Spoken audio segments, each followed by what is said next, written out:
Blood pooled beneath her broken body. 3% battery. One last message, one wrong number. Lena Carter's trembling fingers typed what she thought were her final words to her brother, a desperate plea from a woman dying alone on a cold apartment floor. But fate had other plans. That message never reached family. Instead, it landed in the phone of Adrian Voss, a man who ruled the city's darkest corners with an iron fist and ice-cold silence. What happened next would shatter two worlds and ignite a war no one saw coming. Stay with me until the end. Hit that like button and comment what city you're watching from. I want to see how far this story travels. The apartment smelled of copper and regret. Lena Carter couldn't remember when she'd stopped screaming. Maybe it was after the second blow to her ribs, or the third. She'd lost count somewhere between the sound of cracking bone and the taste of blood in her mouth. Now she lay motionless on the hardwood floor of her studio apartment, each shallow breath a knife twisting in her chest. The afternoon sun cut through the Venetian blinds in harsh strips, illuminating the dust motes that danced indifferently above her broken form. Somewhere in the building, a television blared a game show. Canned laughter echoed through the walls, life continuing as usual while hers drained away in a spreading crimson pool. Her phone had skittered across the floor during the assault, coming to rest just inches from her outstretched hand. The screen glowed with a cruel 3% battery warning. 3%. That was all she had left. In her phone and maybe in her life. Marcus had left 20 minutes ago. Or was it an hour? Time felt liquid, slipping away like the strength in her limbs. He'd stood over her for a long moment after that final kick, his designer shoes, the ones she'd bought him for his birthday, planted on either side of her head. She'd seen her reflection in the polished leather, distorted and pathetic. "You brought this on yourself," he'd said, his voice calm, almost gentle. That was the worst part, the gentleness. "If you just listened, Lena. If you'd just done what I asked." Then he'd stepped over her like she was trash on the sidewalk and walked out, locking the door behind him. The deadbolt's click had sounded like a coffin closing. Lena's fingers twitched toward the phone. Pain exploded through her torso. Ribs definitely broken, maybe more than one. A whimper escaped her lips, pathetic and small. She'd promised herself she wouldn't cry anymore, but tears came anyway, hot and useless, carving tracks through the blood on her face. Her vision swam as she stretched her arm, every centimeter an agony that made her see stars. The phone remained just out of reach, its screen taunting her with that 3%. 2% now. Come on, she thought desperately. Come on, Lena. Move. Her brother's face flashed in her mind. Ethan, with his easy smile and protective instincts that had driven her crazy her whole life. He'd warned her about Marcus from the beginning, seen something she'd been too stupid, too in love, too desperate to believe someone could actually want her to notice. "There's something off about him, Lee," Ethan had said over coffee 6 months ago, his cop instincts making him frown into his cup. "The way he isolates you from your friends, how he always needs to know where you are. That's not love, that's control." She'd defended Marcus, made excuses. Eventually stopped answering Ethan's calls altogether because it was easier than hearing the truth she didn't want to face. Now, as darkness crept in at the edges of her vision, she would have given anything to hear her brother's voice one more time. With a surge of desperate strength, Lena lunged for the phone. Her broken body screamed in protest, a sound that came out as a strangled gasp. Her fingers closed around the device just as her strength gave out completely. She collapsed onto her back, phone clutched to her chest, breathing in ragged, insufficient gasps. 1% battery. Her hand shook violently as she unlocked the screen. The simple motion required concentration she barely possessed. The keyboard swam before her eyes, letters blurring and doubling. She blinked hard, trying to focus. Had to focus. Had to reach Ethan. She knew his number by heart, had known it since they were kids, since their mother made them memorize each other's contacts in case of emergency. This qualified. This definitely qualified as an emergency. Her thumb moved across the screen, muscle memory guiding her through the haze of pain and approaching unconsciousness. 555027. No, wait. Was it 127 or 217? The numbers swam. Her head felt full of cotton and broken glass. 127. Definitely 127. She was sure. Almost sure. 555027. She stared at the number, trying to make her brain work through the fog. It looked right, had to be right, no time to second guess. The battery icon flashed its final warning. Her fingers moved to the message field. What could she say? How could she compress the last 2 years of mistakes, of missed warnings, of slow-building horror into a text message? How could she explain that she'd finally seen the truth too late? The words came in fragments, barely coherent. Ethan, help me, please. Marcus, he hurt me bad. Can't breathe, ribs broken, I think. I'm scared, am dying. Apartment 4B2847, Morrison Street. Please come, please, I'm sorry for everything, I love you. Her thumb hovered over the send button. The screen dimmed, battery saving mode activating. Now or never. She pressed send. The message disappeared into the digital void just as the phone died in her hand, screen going black with a finality that felt prophetic. Lena let the useless device fall from her fingers. It clattered against the floor, the sound impossibly loud in the quiet apartment. She'd done it. Reached out. Help was coming. Ethan would get the message. He'd drop everything and come. That's what he did. He saved people. It was literally his job.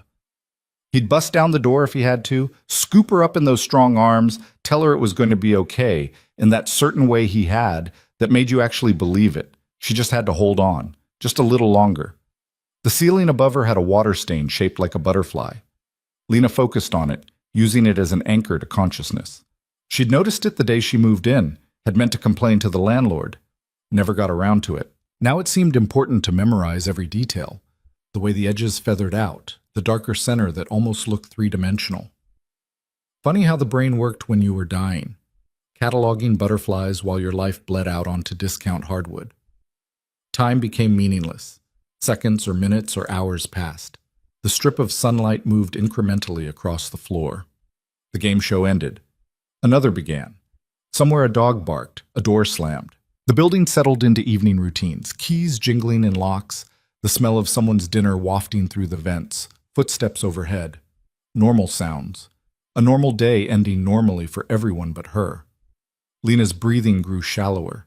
Each inhalation felt like swallowing ground glass. The pain had evolved beyond acute agony into something almost transcendent, a white noise that filled every cell of her body. Where are you, Ethan?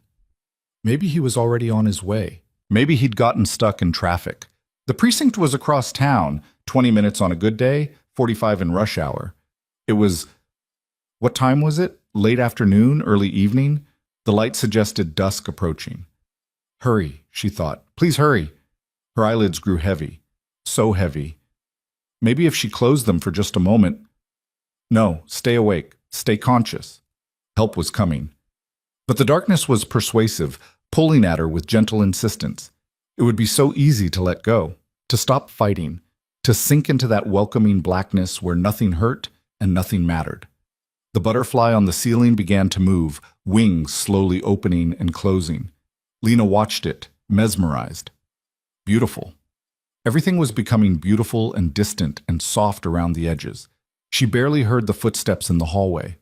Heavy, purposeful, moving fast. They stopped outside her door. Ethan. Relief flooded through her. He'd come. Of course he'd come. Big brother to the rescue, just like always. The doorknob rattled, locked. She'd known it would be. Marcus always locked it when he left, keeping her trapped like a bird in a cage. But Ethan was a cop. He'd have ways to get in. Kick it down maybe, or pick the lock, or... The door exploded inward. Not kicked. Not picked. Blown off its hinges with a force that made the entire frame splinter. The door crashed to the floor with a sound like thunder, and a figure filled the doorway. Not Ethan. Through her fading vision, Lena registered details in fractured snapshots. Tall, over 6 feet easily. Broad shoulders and a black coat that hung open over an expensive suit. Dark hair, dark eyes, a face carved from granite and shadow. Young, maybe 30, but carrying himself with the authority of someone much older. This wasn't her brother. This wasn't anyone she knew. The stranger's eyes swept the apartment in one efficient scan, cataloging and dismissing everything until they landed on her. He went absolutely still. For a moment they stared at each other across the wreckage of her studio apartment, The broken door, the blood-stained floor, the woman dying in the middle of it all. Then he moved. 3 long strides brought him to her side. He dropped to one knee, movements precise and controlled despite the obvious urgency. Up close, she could see his face clearly. Sharp cheekbones, a jaw that could cut glass, eyes so dark they were almost black. He should have been handsome, would have been handsome, except for the absolute absence of warmth in his features. His expression never changed as he assessed her injuries. No shock, no horror, no pity, just cold, clinical evaluation. "Don't try to talk," he said. His voice matched his face, deep, controlled, absolutely devoid of emotion. Lena tried anyway. "Who?" "Later." He was already pulling out his phone, pressing a single speed dial number. Someone answered on the first ring. "I need a medical team at 2847 Morrison Street, apartment 4B, immediately. Female, mid-20s, severe trauma to torso and head, possible internal bleeding, broken ribs minimum." A pause. 5 minutes. No sirens. He ended the call and returned his attention to her. Those dark eyes moved over her systematically, taking inventory. His hand hovered over her ribs but didn't touch. "Who did this?" The question came out flat, factual, like he was asking for a weather report. Lena's lips moved, but no sound came out. The stranger leaned closer, close enough that she could smell expensive cologne mixing with something sharper, gun oil maybe, or leather. "Marcus," she managed to whisper. "His name is Marcus Delacroix." Something flickered in those dead eyes. Not emotion exactly, but recognition. He sat back slightly, his jaw tightening almost imperceptibly. "Delacroix," he repeated, and the name sounded different in his mouth. Significant. "You're involved with Marcus Delacroix." Was she? Had been, maybe. Not anymore. Never again. "Mistake," Lena whispered. "All a mistake." The stranger's expression remained unchanged, but she caught the way his hands flexed once, a quick clench and release that spoke of barely restrained violence. "Yes," he said quietly. "It was." Footsteps thundered up the stairs. Multiple people, moving fast. The stranger didn't turn, didn't even glance toward the door. He remained focused on her with that unnerving intensity. 3 men entered carrying medical equipment. They moved with military precision, spreading out around her without a word. One immediately began setting up an IV while another pulled out a blood pressure cuff. The third opened what looked like a tackle box full of medical supplies. Not paramedics. At least, not civilian ones. "BP's dropping," one of them said. "We need to move her now." "Stabilize her first," the stranger ordered. "I want her alive." I want her alive, not make sure she lives or save her. Just that cold, possessive statement, like she was a thing he'd decided to keep. Lena should have been terrified. This man, these men, they weren't here officially. No uniforms, no badges, no protocols. Just efficient, practiced violence barely contained beneath expensive suits. But fear required energy she didn't have. Instead, she felt a strange, detached curiosity. Who was he? Why had he come? And how had he gotten her message meant for Ethan? The medics worked fast. An IV needle slipped into her arm. Someone wrapped her ribs with practiced hands. A neck brace materialized from somewhere. Through it all, the stranger watched, his presence somehow both commanding and utterly still. "Ready to transport," one of the medics announced. "Do it." They lifted her onto a stretcher with surprising gentleness. Pain exploded through her body anyway, dragging a scream from her throat that emerged as barely a whimper. The stranger appeared beside the stretcher as they carried her toward the door, keeping pace with that same controlled grace. "Where?" Lena tried to ask. "Somewhere safe." He paused, then added with absolute certainty, "Marcus Delacroix will never touch you again." It wasn't a comfort or a promise. It was a statement of fact delivered with the same inflection as someone announcing the weather. Somehow, that made it more believable than any impassioned vow. They carried her down the stairs, moving quickly but smoothly. A black SUV idled at the curb, windows tinted so dark she couldn't see inside. No ambulance, no flashing lights, nothing to draw attention. As they loaded her into the vehicle, Lena caught a glimpse of her apartment building's facade. Mrs. Chen from 2A stood in her window, curtain pulled back, watching. Their eyes met for a brief moment. Then the old woman let the curtain fall and disappeared. No one had heard her screaming, or if they had, they'd chosen not to care. The stranger slid into the seat beside her as the doors closed. The driver didn't wait for instructions, just pulled smoothly into traffic. Inside, the SUV was all black leather and tinted glass.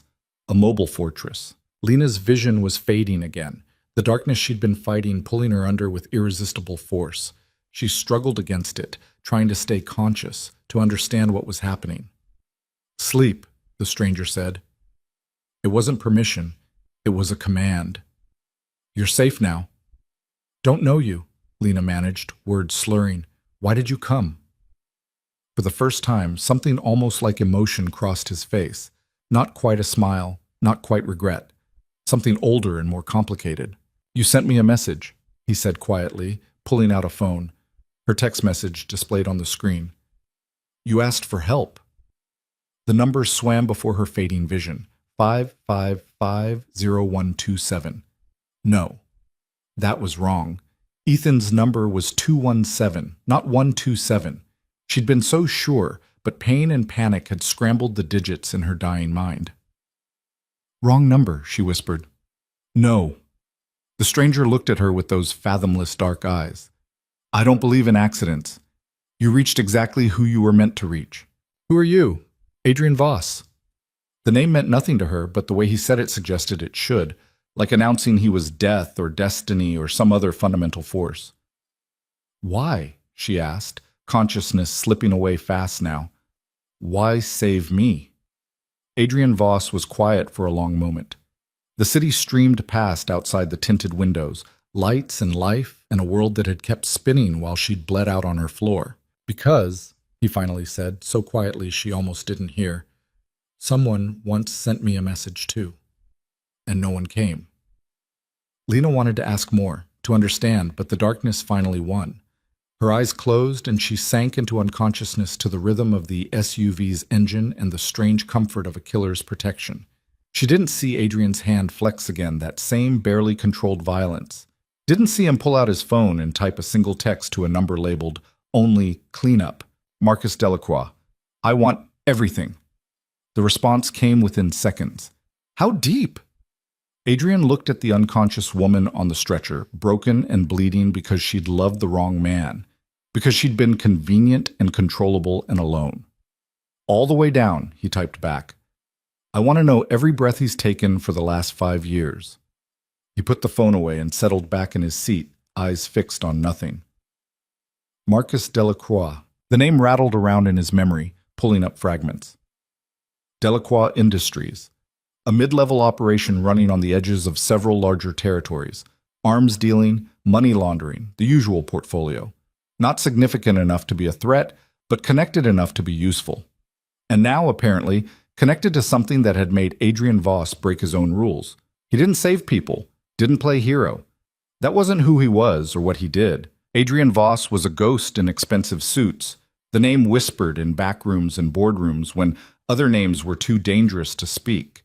He was violence and power, and absolute control wrapped in civility so thin it was almost transparent. He didn't save dying women from locked apartments, except he just had. The message had come through during a meeting, a simple text from an unknown number appearing on his private cell that only a handful of people possessed. He should have deleted it unread, should have blocked the number and moved on with his evening. But something had stopped him. Some instinct that had kept him alive in a world where hesitation meant death told him to read it. "Ethan, help me, please, Marcus. He hurt me bad. Can't breathe, ribs broken, I think. I'm scared I'm dying. Apartment 4B2847, Morrison Street. Please come. Please, I'm sorry for everything. I love you." 7 messages from a stranger calling him by a name that wasn't his. A wrong number, a mistake. Except in Adrian's experience, there were no accidents. Not really, just patterns playing out. Dominoes falling in sequences too complex for most people to see. He'd looked at those messages and seen something that made him end his meeting abruptly, make 3 phone calls, and crossed the city at speeds that broke every traffic law. He'd seen a woman dying alone because she'd loved a man who saw her as property. He'd seen his mother. Adrian forced that thought away, burying it deep where it belonged. The past was dead. It had been dead for 15 years. This wasn't about her. This was about… what? Justice? Hardly. He wasn't in the justice business. Revenge, then? Not his revenge. Lena Carter was nothing to him. Principle? That word almost made him smile. Men like him didn't have principles. They had interests and assets and objectives. That was all. But as he watched Lena's chest rise and fall in shallow, painful breaths, Adrian acknowledged the truth he'd been avoiding. Sometimes, very rarely, men like him had weaknesses too. And his, apparently, was women who begged for help from brothers who weren't there. The SUV pulled into an underground garage descending 3 levels below street access. Security cameras tracked their progress, but the feeds would already be looped. By morning, there would be no record of this vehicle or its occupants ever being here. They'd arrived at one of Adrian's safe houses, a penthouse apartment in a building he owned through so many shell companies, even he sometimes forgot the chain of ownership. Sterile, secure, and utterly off the grid. The medical team moved Lena onto a proper bed in what had been designated as a medical room. Equipment hummed to life. Monitors, IV pumps, machines whose purposes Adrian didn't pretend to understand. He left them to their work, retreating to the main living area. Floor-to-ceiling windows offered a panoramic view of the city. From this height, it looked almost beautiful. The lights and life and desperate energy of 8 million people all fighting to survive another day. From up here, you couldn't see the blood and betrayal that made it all function. Adrian poured himself 2 fingers of whiskey and stood at the window, watching his city pulse and breathe. Somewhere out there, Marcus Delacroix was going about his evening, probably congratulating himself on putting his girlfriend in her place. His phone buzzed. The cleanup crew's preliminary report. Marcus Delacroix, age 28. Son of Richard Delacroix, CFO of Delacroix Industries. Junior executive in family business. No criminal record. Reputation as ambitious, aggressive, and politically connected. Known association with several syndicate-adjacent operations, but no confirmed involvement. Subject currently at the Meridian Club with associates. Drinking. Celebrating something. Celebrating. Of course he was. Adrian's grip on the whiskey glass tightened until his knuckles went white. He recognized the rage building in his chest. Cold, focused, the kind of anger that didn't burn hot but rather froze everything in its path. He should walk away. Should cut his losses, dump Lena at a hospital with an anonymous tip, and forget this ever happened. Getting involved with anything connected to the Delacroix family meant complications he didn't need. But he could still see her eyes, wide and green and full of pain as she'd whispered, "Wrong number," like it was an apology. Could still hear the desperate love in those messages meant for a brother who hadn't come. "I love you." 3 words that had made Adrian Voss break every rule he'd lived by for 15 years. Another text arrived, this one from his second-in-command, Victor. "Heard you canceled the Kozlov meeting. Everything okay?" Adrian considered lying, then decided against it. Victor had been with him too long to be easily fooled. Change of plans. May have a situation developing. What kind of situation? Adrian looked toward the medical room where doctors worked to save a woman he'd known for less than an hour. The complicated kind. Need backup? Stand by. I'll know more soon. He pocketed the phone and returned to his vigil at the window. The city continued its indifferent dance below. In a few hours, the clubs would close and the streets would empty, and everything would reset for another day of controlled chaos. But something had shifted tonight. Adrian felt it the way prey animals feel earthquakes before they hit. A fundamental wrongness in the usual patterns. By saving Lena Carter, he'd set something in motion. Something that couldn't be undone. Behind him, he heard movement. One of the doctors emerged from the medical room, stripping off latex gloves. "Status?" Adrian asked without turning. "Stable, for now. 3 broken ribs, severe bruising to the torso and face, minor internal bleeding that we've managed to control. No skull fracture, which is something of a miracle given the trauma. She's sedated. We'll know more in the next 12 hours. Will she live? Yes. though she'll need extended care and physical therapy. The ribs alone will take 6 to 8 weeks to fully heal. Adrian nodded once. Keep her sedated for now. I don't want her waking up confused or in pain. Understood. The doctor hesitated.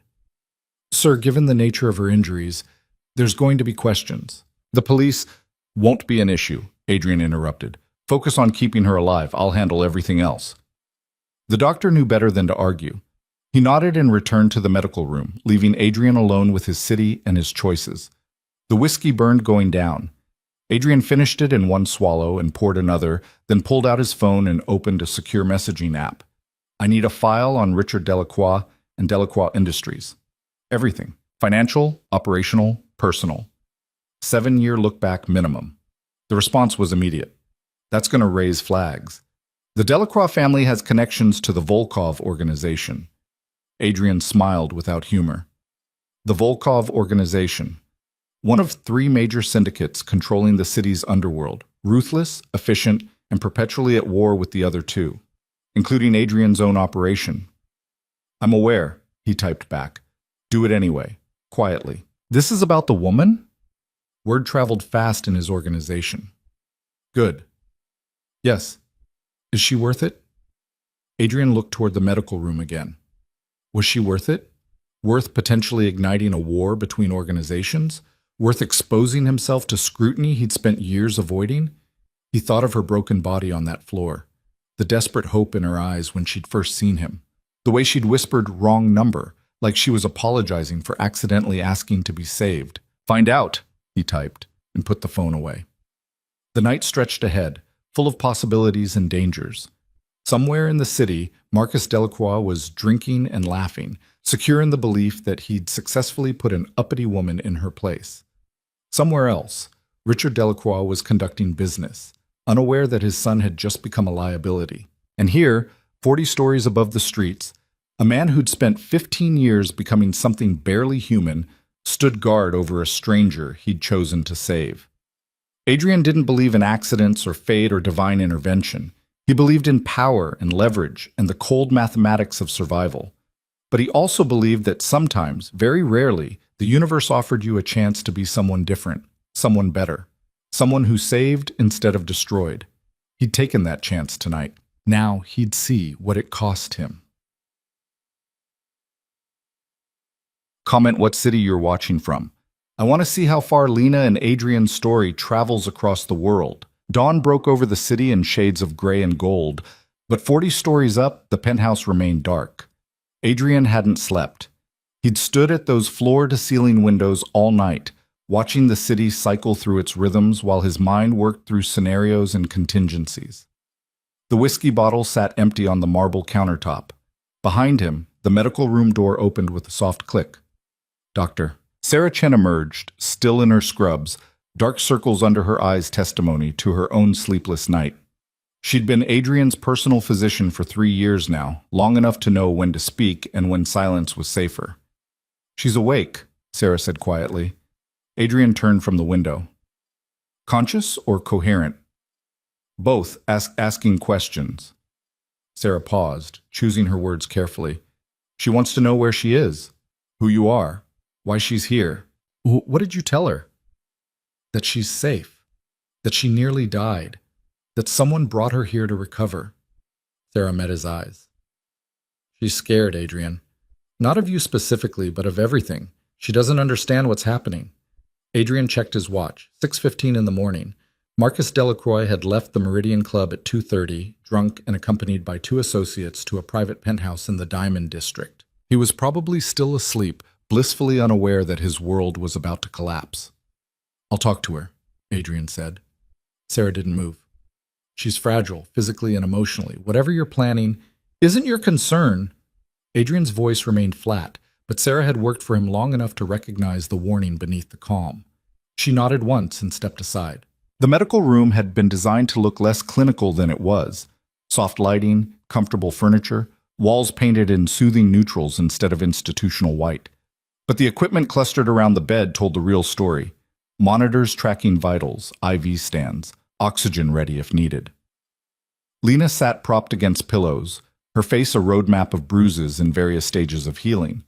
Someone had cleaned the blood away and dressed her in soft cotton pajamas. Her left eye was swollen nearly shut, her lips split and puffy. The bruising around her throat formed a pattern Adrian recognized instantly. Fingerprints, where Marcus had squeezed hard enough to leave impressions. She tracked him with her good eye as he entered, her body tensing despite the obvious pain the movement caused. "You're Adrian Voss," she said. Her voice came out rough, damaged. "The doctor told me your name." "I am." He took a seat at the chair positioned near the bed, maintaining a non-threatening distance. "How are you feeling?" A laugh escaped her, bitter and broken. "Like I got hit by a truck. Which is basically what happened, except the truck was my boyfriend and he used his fists instead of a bumper." "Ex-boyfriend," Adrian corrected, "unless you're planning to go back to him." Lena's expression shuddered. "I'm not. I can't. She trailed off, looking away. "I don't even know where to start." "Start with what you remember." She was quiet for a long moment, fingers twisting in the blanket covering her lap. When she spoke again, her voice was barely above a whisper. "I remember being on the floor, bleeding, thinking I was going to die alone in that apartment." Her good eye found his again. "I texted my brother, at least I thought I texted my brother, but you came instead. You transposed two numbers, 127 instead of 217, a wrong number that saved my life." She shook her head slightly, wincing at the pain it caused. "The doctor said you kicked down my door, that you brought your own medical team, that you've been keeping me safe." Her voice took on an edge. "Why?" It was the question Adrian had been asking himself all night. He had answers, tactical ones, strategic ones, even philosophical ones if he cared to get abstract about it. But sitting here facing this woman who'd survived something she shouldn't have, none of them felt adequate. "Because someone needed to," he said finally. "That's not an answer. It's the only one I have right now." Lena studied him with that one clear eye, and Adrian had the uncomfortable sensation of being seen in a way he usually avoided. Most people looked at him and saw what he wanted them to see. Power, control, the carefully constructed image of a successful businessman with shadowy connections. But Lena was looking deeper, trying to understand the man who'd appeared out of nowhere to save a stranger. "You're not a cop," she said, "or a paramedic, or any kind of official rescue person. The doctor called you sir like you're her boss, and she's terrified of you even though she tries to hide it." Lena paused. "So who are you, really? What do you do?" Adrian considered lying. It would be easy. Tell her he was a businessman. Maybe throw in some vague nonsense about private security consulting. She'd accept it because she wanted to believe her rescuer was one of the good guys. But something about the directness of her question, the way she refused to look away despite her fear, made him choose truth instead. "I run an organization that operates outside legal boundaries," he said. "We control territory, manage assets, and eliminate threats. Most people would call it organized crime. I prefer to think of it as alternative governance." He waited for her reaction, the shock, the horror, the inevitable retreat into fear. Instead, Lena just nodded slowly. "So you're a criminal?" "By most definitions, yes." "And Marcus?" Her voice hardened on the name. "What is he?" "Connected to one." Adrian pulled out his phone and brought up the file his people had compiled overnight. Marcus Delacroix is the youngest son of Richard Delacroix, CFO of Delacroix Industries. On paper, they're a legitimate shipping and logistics company. In reality, they launder money for the Volkov organization, one of 3 major syndicates controlling this city. Lena's face had gone pale beneath the bruising. "I didn't know. I swear I didn't know anything about that." "I believe you. Marcus kept you isolated for a reason. Easier to control someone who doesn't have the full picture." "How long have you known about him?" "I became aware of Marcus Delacroix approximately 8 hours ago, when you sent me a text message containing his name." Adrian scrolled through the file. "My people have been investigating since. What they've found is concerning." "Concerning how?" Adrian debated how much to tell her. Too much information and she'd panic. Too little and she'd be vulnerable. He settled on the essential truth. "Marcus has been using you, Lena. Not just physically and emotionally, but legally. Your name appears on documents establishing shell corporations, bank accounts in the Cayman Islands, property deeds for commercial real estate. You've been signing things, haven't you? Papers Marcus brought home from work, said they were routine, maybe gave you wine first to make it all seem romantic? The color drained completely from Lena's face. Oh my God. Do you remember what you signed? No. I remember signing things, but I never read them. Marcus said they were boring corporate documents, that I was just being listed as a reference or something. He made it seem like no big deal, and I trusted him. Her voice broke. What have I done? You've been made an accessory to money laundering, fraud, and possibly racketeering. If the FBI ever investigates Delacroix Industries, your name will come up. A lot. Lena pressed her hands to her face, then immediately regretted it as the pressure sent pain radiating through her damaged features. I'm going to prison. No, Adrian said with certainty. You're not. How can you possibly... Because I won't allow it. He put the phone away and leaned forward slightly. Listen to me, Lena. Marcus Delacroix made a mistake when he decided you were disposable. He should have killed you or left you alone. Instead, he left you alive but broken, confident you'd be too afraid or too ashamed to do anything about it. That mistake gave me an opening. An opening for what? Adrian smiled, and it was not a pleasant expression. To destroy him.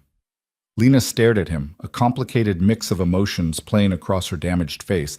Fear, yes, but also something that looked almost like hope. Why would you do that? She asked. You don't know me. Don't owe me anything. And if Marcus is connected to this Volkov organization, going after him must be dangerous even for you. It is, Adrian admitted. The Volkovs and my organization have maintained a tense peace for 3 years. Attacking someone under their protection could reignite hostilities. Then why risk it? Adrian stood and walked to the window. Outside, the city was fully awake now, morning traffic snarling the streets below. Somewhere down there, Marcus Delacroix was probably having coffee, checking his phone, getting ready for another day of business as usual. Because men like Marcus operate on the assumption that they're untouchable, Adrian said quietly, that their connections and money and family name will protect them no matter what they do. They hurt people because they can, because no one has the power or the will to stop them. He turned back to face her. I have both. Lena was quiet for a long moment. This is about more than just me, isn't it? Perceptive. Adrian filed that away. Lena Carter was sharper than she appeared, even damaged and drugged and traumatized. Yes, he admitted. Someone hurt you, or hurt someone you cared about. Adrian didn't respond, but his silence was answer enough. Lena nodded slowly. Okay, so what happens now? Now you recover. Dr. Chen will monitor your progress. You'll stay here where it's secure. And then? Then we discuss what you want to do about Marcus Delacroix. What I want? Lena laughed, the sound edged with hysteria. I want to never see him again. I want to forget he exists. I want to go back to 6 months ago and listen to my brother when he told me Marcus was dangerous. Your brother, Adrian said. Ethan Carter. Detective with the Metropolitan Police, Vice Division. Clean record, good reputation, known for being protective of his little sister. He paused. He's been calling you for 3 days, 12 missed calls, 8 voicemails. Lena's expression crumpled. He can't know about this. If he finds out what Marcus did, he'll do something stupid. He'll go after him and Marcus's family will destroy his career or worse. Marcus's family is going to have bigger problems soon. You're really going to go after them? All of them? I'm going to gather information, Adrian corrected. What I do with that information depends on what I find and what you decide you want. What I want is to feel safe again, to not wake up terrified, to not see his face every time I close my eyes. That, Adrian said, I can definitely arrange. A knock on the door interrupted them. Victor entered without waiting for permission, a liberty only he was allowed. He was a bear of a man, 6'4", and built like a boxer, with a scar running from his left temple to his jaw, courtesy of a knife fight in Moscow 15 years ago. We have a problem, Victor said in accented English, his gaze flickering to Lena for a brief moment before returning to Adrian. Explain.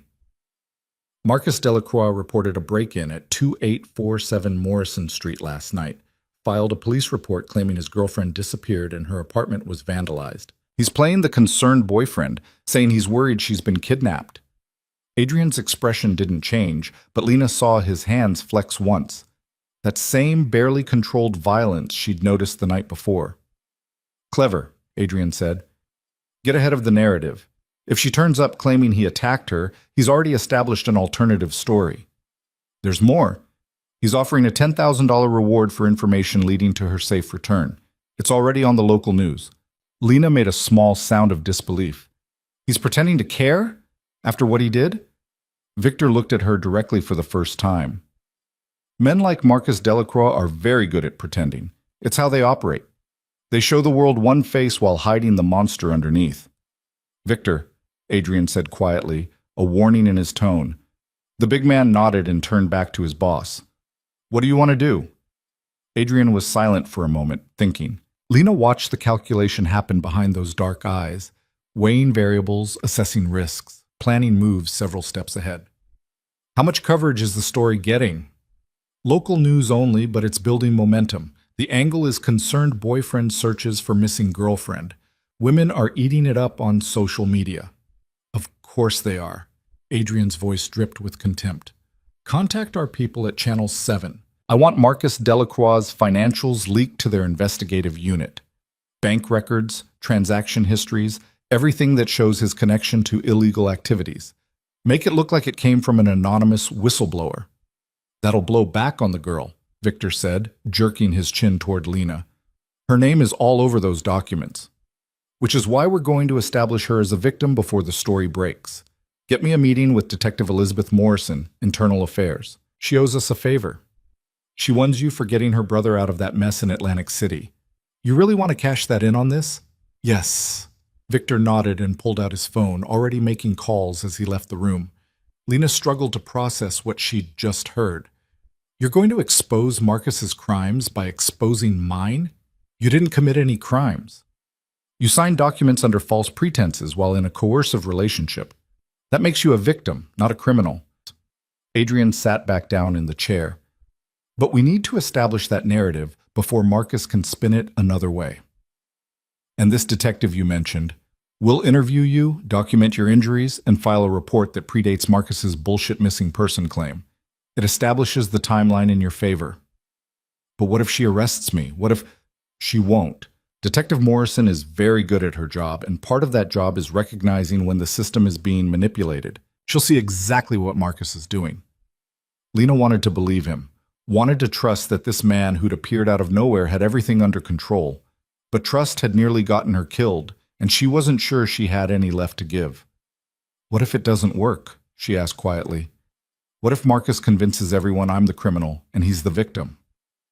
Adrian's expression went cold. Then I'll stop playing by society's rules and start playing by mine. Marcus Delacroix will disappear and no one will ever find him. The casual way he said it, like he was discussing the weather, made Lena's blood run cold. This was the reality of who Adrian Voss was. Not a hero, not a savior, just a different kind of monster who happened to be pointing his violence in a direction she agreed with. You've done that before, she said. It wasn't a question. Yes. How many times? Does it matter? Lena thought about that. Did it matter? Adrian had saved her life, was actively working to protect her future. Did his past sins outweigh his present actions? I don't know, she admitted. Everything is so complicated now. It always was. You just didn't see it. Adrian stood. Get some rest. Detective Morrison will be here this afternoon. Dr. Chen will help you prepare. Document your injuries. Go over your statement. Be honest about everything Marcus did. Don't downplay it to protect him or yourself. I won't. Good. He started toward the door, then paused. Lena, I need to know something. When this is over, when Marcus is no longer a threat and the legal issues are resolved, what do you want? What do you mean? Do you want to go back to your old life? Your apartment? Your job? Your routine? Or do you want something different? Lena looked down at her hands, at the IV still taped to her arm, at the bruises that would fade but never really disappear. I don't know if I can go back, she said quietly. That person who trusted Marcus, who believed his lies, who ignored every warning sign. I don't want to be her anymore. Then don't be. Adrian's voice was firm. You get to choose who you become next. That's the gift of surviving something that should have killed you. You get to rebuild from scratch. He left her alone with that thought. The morning passed in a blur of medical checks, medications, and quiet conversations with Dr. Chen. The physician was kind but professional, documenting every bruise, every broken bone, every mark Marcus had left on Lena's body. The process was humiliating and painful, but Lena endured it because Adrian was right. She needed proof. Detective Elizabeth Morrison arrived at 2 o'clock sharp. She was younger than Lena expected, maybe mid-30s, with sharp eyes and a no-nonsense demeanor that reminded her of Ethan. She entered the medical room alone, carrying a digital recorder and a notepad. "Miss Carter," she said, her voice professionally neutral, "I'm Detective Morrison, Internal Affairs. I understand you have information regarding criminal activities within the Metropolitan Police Department's jurisdiction." Lena glanced at Adrian, who stood near the window. He nodded once. "Not exactly," Lena said. "I have information about crimes committed against me. The person who committed them is Marcus Delacroix, and I believe he has connections to organized crime." Detective Morrison's expression didn't change, but Lena saw something flicker in her eyes. Interest, maybe, or recognition. "I'm going to record this conversation," Morrison said, setting up the device. "You can stop at any time. You have the right to have an attorney present." "I don't need an attorney. I need someone to listen." "Then I'm listening." Lena told her everything. The whirlwind romance, the gradual isolation, the escalating control. The moment when Marcus's mask had finally slipped completely. She described the beating in clinical detail, the way he'd stood over her afterward, the sound of the deadbolt locking her in to die. Morrison took notes, asked clarifying questions, never once looked shocked or sympathetic. Just professional, thorough, relentless in her pursuit of facts. "The documents you signed," Morrison said. "Do you have copies?" "No. Marcus always took them with him." "But you remember signing them?" "Yes. At least a dozen times over the past 6 months. And he never explained what they were? He said they were corporate paperwork. That listing me was a formality." Morrison made another note. "Ms. Carter, I need to be direct with you. If your name appears on documents associated with money laundering or fraud, you could face criminal charges." "I know." Lena's voice was steady. "But I signed those papers because Marcus manipulated me. I was in a coercive relationship. I didn't know what I was really signing." "Can you prove coercion?" Lena gestured to her face, her ribs, her body. "Is this not enough proof?" "It's proof of assault. Proving coercion regarding the documents is more complicated." "Which is where I come in," Adrian said, speaking for the first time since Morrison arrived. The detective turned to face him. "Mr. Voss, I was wondering when you'd insert yourself into this conversation." "You've been investigating Delacroix Industries for 3 months," Adrian said. It wasn't a question. Morrison's eyes narrowed. "That's confidential information. So is the fact that your investigation has stalled because Richard Delacroix has political connections that keep interfering with warrants and subpoenas? You need a way in. Lena gives you that." "I don't use victims as bait." "I'm not suggesting you do. I'm suggesting you recognize that Lena is a witness to criminal activity, and her testimony could break your case open." Morrison looked between them, clearly weighing her options. "What exactly are you offering, Mr. Voss?" "Protection for Lena, access to documents and financial records you can't legally obtain, testimony that will stand up in court." "In exchange for?" "Immunity for Ms. Carter on any charges related to documents she signed under duress, and your assurance that Marcus Delacroix will face consequences for what he did to her." "I can't guarantee immunity. That's up to the DA's office." "But you can recommend it, and given your relationship with Assistant DA Chen, I imagine your recommendations carry significant weight." Morrison's jaw tightened. "You seem to know a lot about my professional relationships. I make it my business to know things.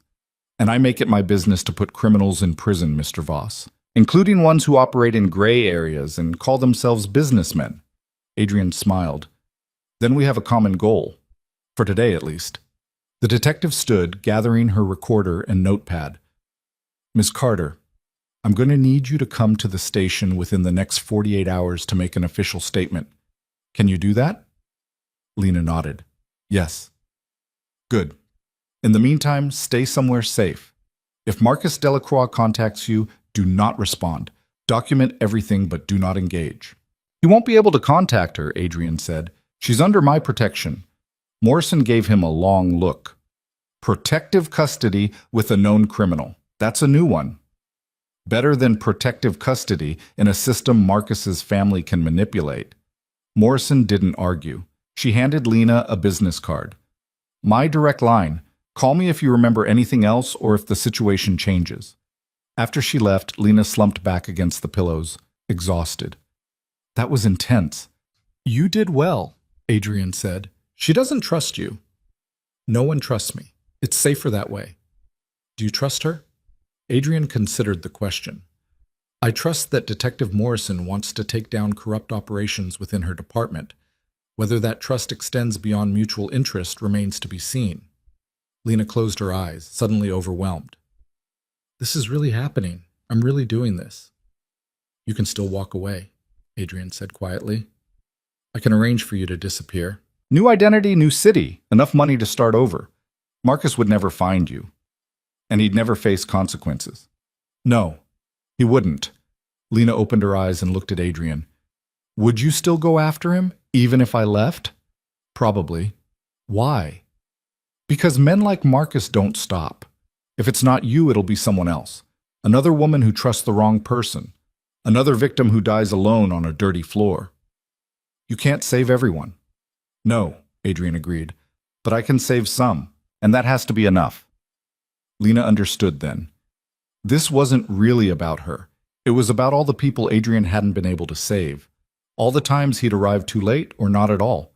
She was a chance at redemption he probably didn't even realize he was seeking. I'm not walking away, she said firmly. Marcus needs to answer for what he did. Not just to me, but to everyone he's hurt. Adrian nodded. Then we move forward. What happens next?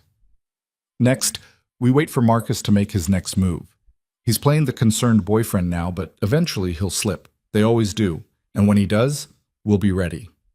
But neither of them knew that across town, in a penthouse office overlooking the financial district, Richard Delacroix was receiving a very disturbing phone call. A call that would change everything. Your son has become a liability, the voice on the other end said, cold, Russian accented. Absolutely certain. Marcus is young, Richard said carefully. Impulsive sometimes, but he's learning.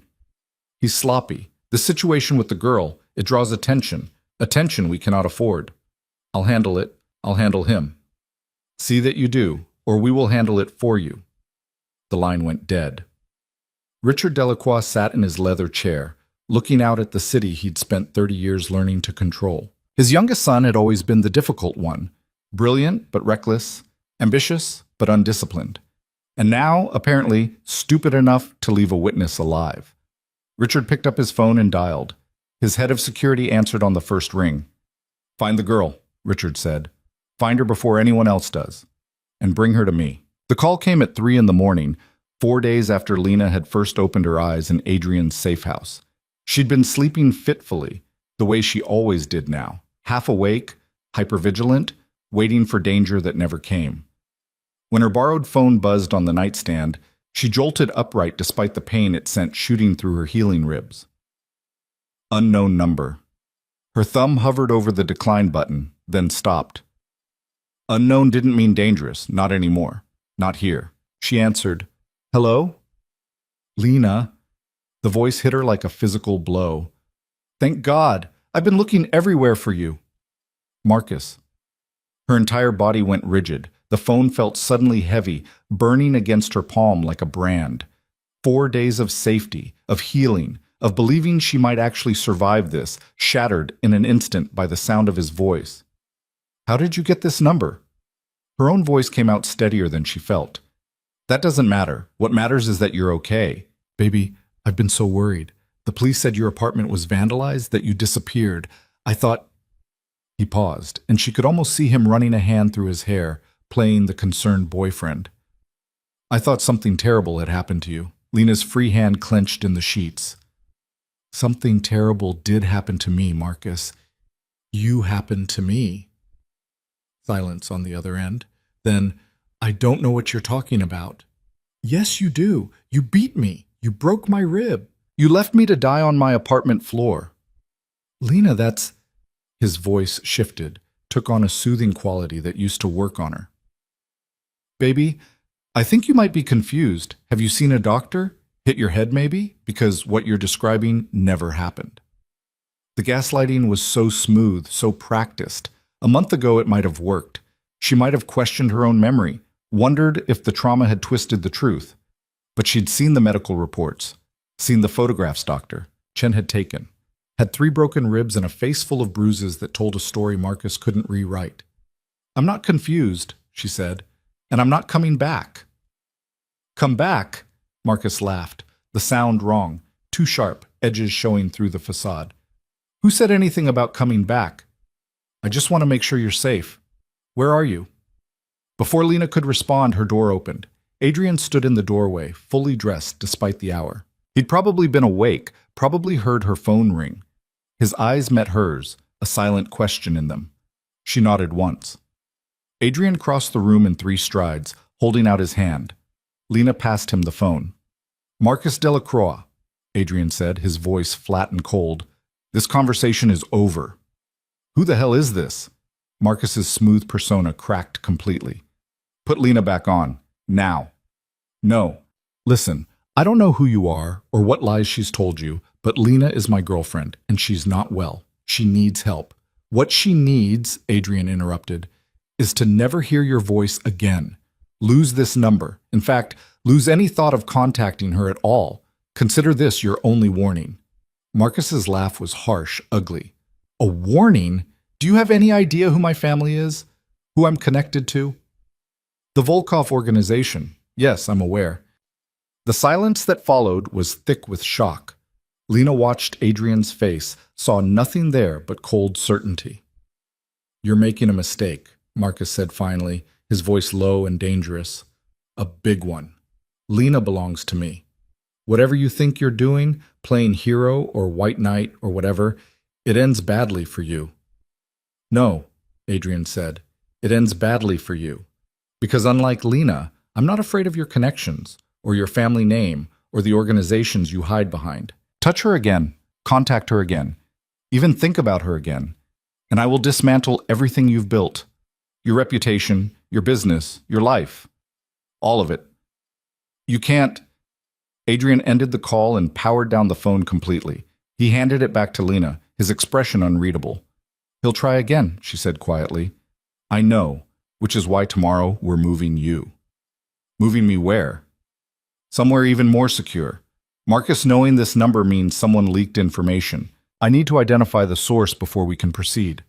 Lena pulled her knees to her chest, wincing at the discomfort. He sounded so normal at first, so concerned, like the Marcus I fell in love with.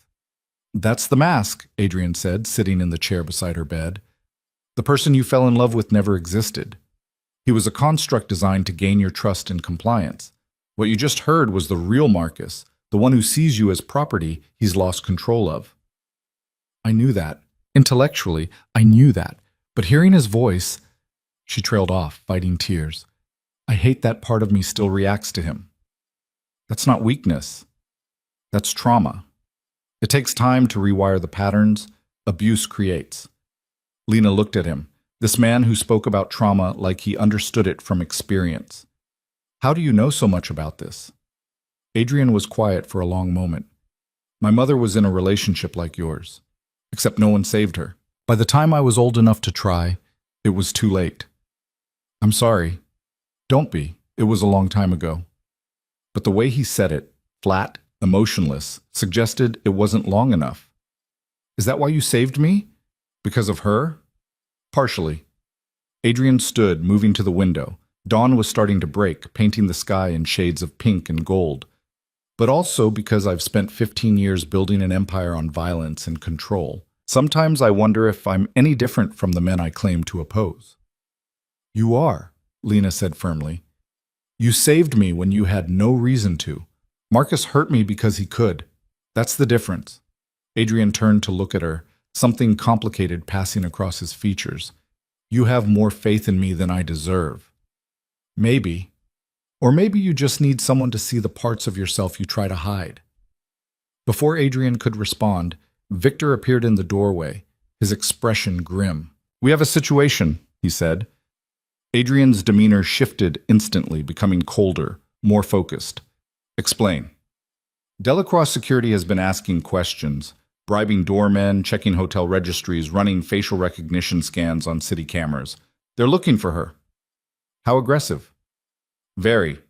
They hit 3 of our known properties in the last hour. Didn't find anything, but they're getting bolder." Adrian's jaw tightened. "Richard Delacroix is moving faster than I anticipated." "There's more," Victor said. "Our contact in the Volkov organization reached out. They've issued a directive. Find the girl. Neutralize anyone protecting her. This has gone above Marcus. His father is involved now, and he's calling in favors." Lena felt ice spread through her veins. What does neutralize mean? Victor's eyes flicked to her, then back to Adrian. "In this context, kill." "They're going to kill me?" Her voice came out smaller than she intended. "They're going to try," Adrian corrected, "but they'll have to go through me first, and that's significantly harder than they're anticipating." "Adrian, maybe I should just—" Lena started, but he cut her off. "Don't. Whatever you're about to suggest, turning yourself in, running away, sacrificing yourself to protect me, don't. That's not how this works." "How does it work then?" "We go on the offensive. Victor, gather the team. I want full tactical deployment. And get me a meeting with Dmitry Volkov." Victor's eyebrows rose. "You're going directly to the top?" "Richard Delacroix is operating under Volkov protection. If I want to neutralize that protection, I need to talk to Dmitry himself. He's not going to be happy about you stepping on his organization's toes. I don't need him happy. I need him reasonable." Adrian turned back to Lena. "Get dressed. Comfortable clothes, nothing restrictive. We're moving in 20 minutes. After both men left, Lena sat in the pre-dawn silence, trying to process everything. 4 days ago, she'd been dying on her apartment floor. Now she was at the center of a conflict between criminal organizations, protected by a man she barely knew, wanted dead by people she'd never met. This wasn't how life was supposed to work. Normal people didn't end up in situations like this. But then again, she'd stopped being normal the moment she'd sent that wrong number text message. Or maybe even before that, the moment she'd ignored Ethan's warnings and chosen to believe Marcus's lies. She dressed slowly, her ribs protesting every movement. Dr. Chen had cleared her for limited mobility, but everything still hurt. The bruises on her face had faded from purple-black to yellow-green, a roadmap of violence written on her skin. In the mirror, a stranger stared back. Same green eyes, same brown hair, but different somehow. Harder. More aware. The innocent woman who'd fallen for Marcus Delacroix's charm was gone, replaced by someone who understood that the world was darker and more dangerous than she'd ever imagined. 20 minutes later, she found herself in another black SUV, sandwiched between Adrian and Victor. 2 more vehicles flanked them, full of men she didn't recognize but who moved with the same predatory grace as Adrian. "Where are we going?" she asked. "The Sentinel," Adrian replied. "One of my primary holdings. 40-story building, full security, discreet staff. No one gets in without my approval. And Dmitry Volkov? When does that meeting happen?" "Already arranged. He'll meet us at the Sentinel in 3 hours." Lena noticed Adrian's hands, the way they rested calmly in his lap. No tension, no fidgeting. Either he was exceptionally good at hiding his nerves, or he genuinely wasn't afraid of meeting with the head of a major criminal syndicate. "Have you met him before?" she asked. "Twice. Once when I was establishing my territory 5 years ago, and once when we negotiated the current peace agreement." Adrian glanced at her. "Dmitry Volkov is not a good man, Lena. Don't mistake politeness for kindness, or civility for morality." "I could say the same about you." Adrian's lips quirked in what might have been a smile. "Fair point." The Sentinel turned out to be exactly what it sounded like, a gleaming tower of steel and glass in the heart of the financial district. They entered through an underground garage, multiple security checkpoints clearing their path. The elevator required both a key card and a fingerprint scan to access the upper floors. Adrian's penthouse occupied the entire 40th floor. Where the safe house had been functional and sterile, this space was opulent, floor-to-ceiling windows offering panoramic city views, modern furniture in blacks and grays, Art that probably cost more than Lena's yearly salary decorating the walls. Your room is through there, Adrian said, indicating a hallway. Everything you need should be provided. If it's not, ask. Lena wanted to explore, to process this new level of wealth and power, but exhaustion pulled at her. The adrenaline from Marcus's call had faded, leaving her drained. She'd just reached her assigned room when she heard voices from the main living area. Against her better judgment, she crept back to listen. Too risky, Victor was saying. Meeting with Volkov puts you in his territory, under his rules. He's coming here. Even worse, you're showing him your primary stronghold. He already knows where it is, Victor. Dmitry Volkov makes it his business to know everything about everyone who operates in this city. Then what's the play? What do you expect to accomplish? Adrian was quiet for a moment. I'm going to offer him something he wants more than Richard Delacroix's continued patronage. What could possibly be worth more than a money laundering operation that's been profitable for a decade? Information about the Chen Syndicate's expansion plans. Victor swore in Russian. That's suicide. The Chens will see it as betrayal. Only if they find out, and they won't, because we're going to be very careful about how this information is delivered. You're playing both sides against each other, using Lena as the catalyst. I'm using Richard Delacroix's mistake as leverage. There's a difference. And when Dmitry asks why you care so much about one woman, I'll tell him the truth, that Marcus Delacroix's sloppiness represents a liability to everyone, that protecting Lena protects the larger ecosystem of interests we all rely on. Lena heard footsteps approaching and quickly retreated to her room, closing the door quietly. She sat on the bed, mind racing. Adrian was playing a game so complex she could barely follow it, using pieces and strategies she didn't understand. And she was right in the middle of it.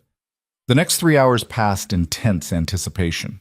Dr. Chen arrived to check Lena's injuries and change her bandages. The physician worked in professional silence, documenting progress with the same thoroughness she'd shown before. You're healing well, Chen said finally.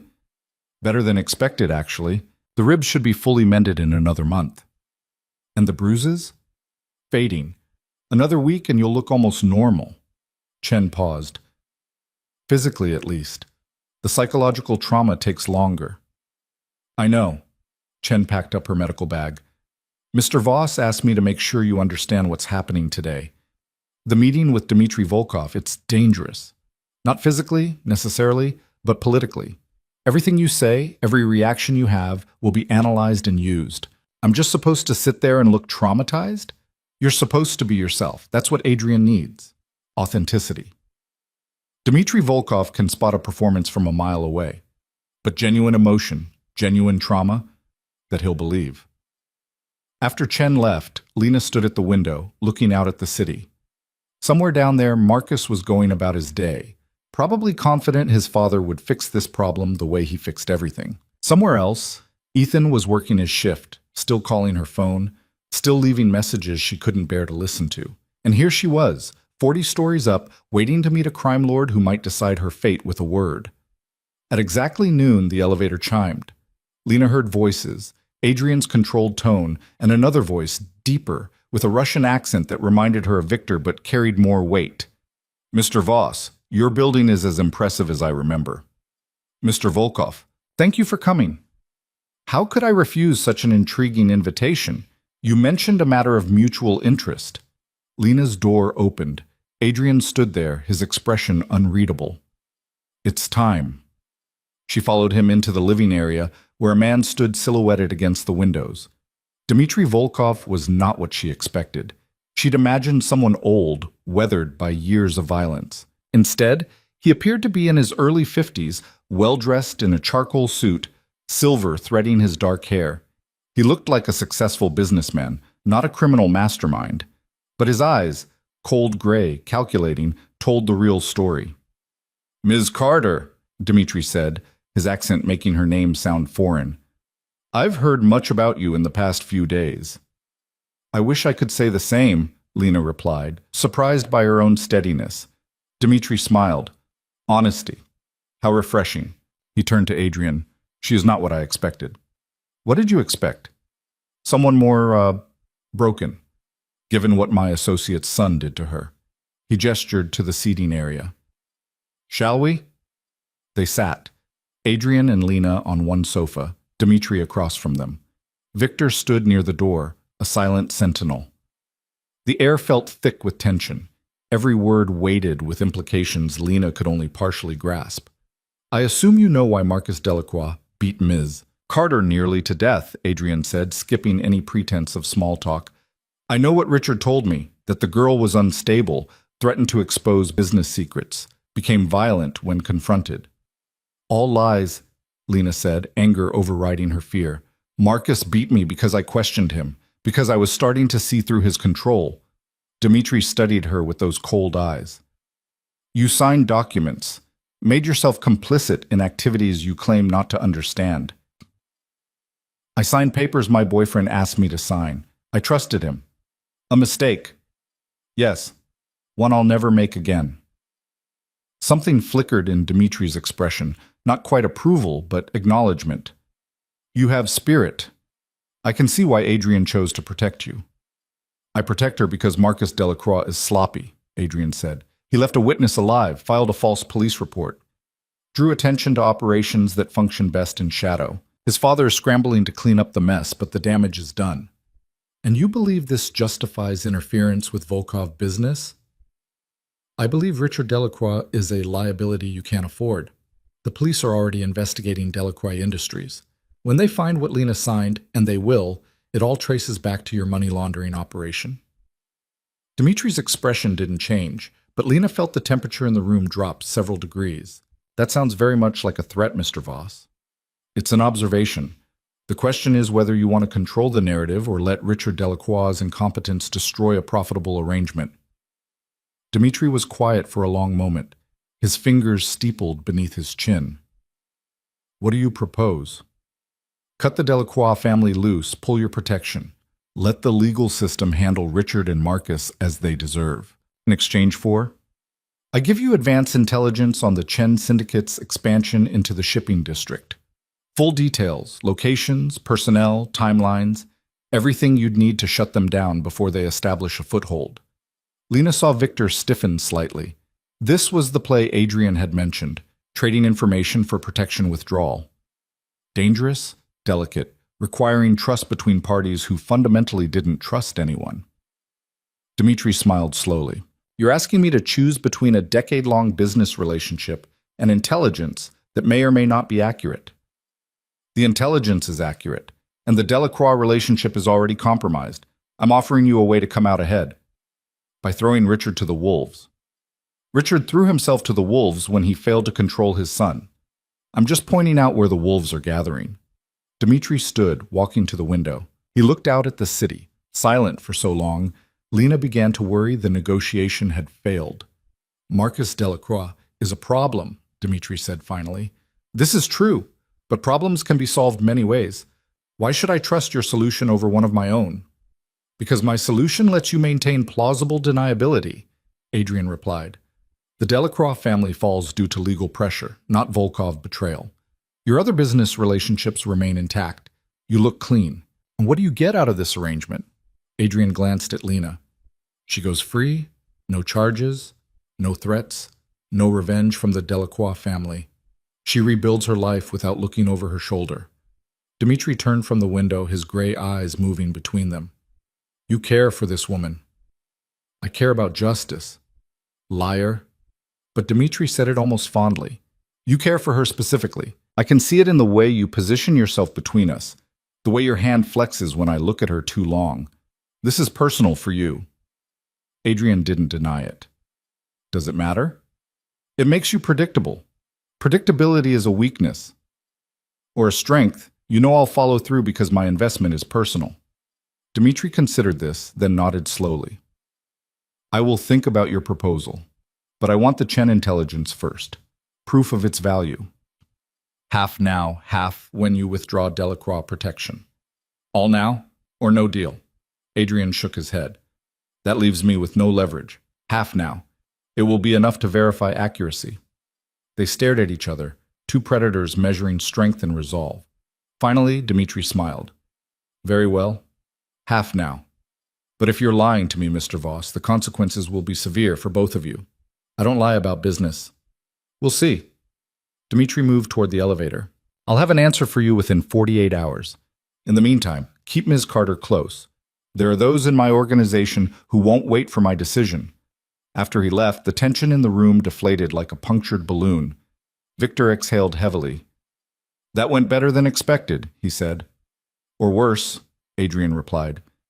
Dimitri's playing his own game. We won't know which way he's leaning until he makes his move. Lena had been silent throughout most of the exchange, processing the careful dance of threats and promises. Now she spoke.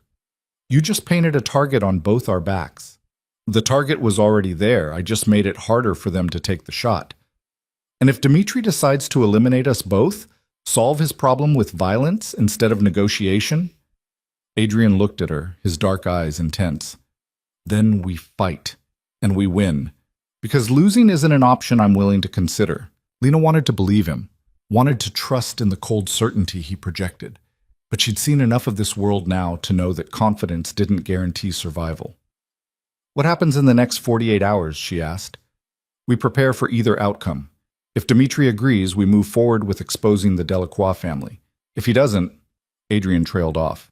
If he doesn't, then we go to war. And war, Lena, is something I know how to win.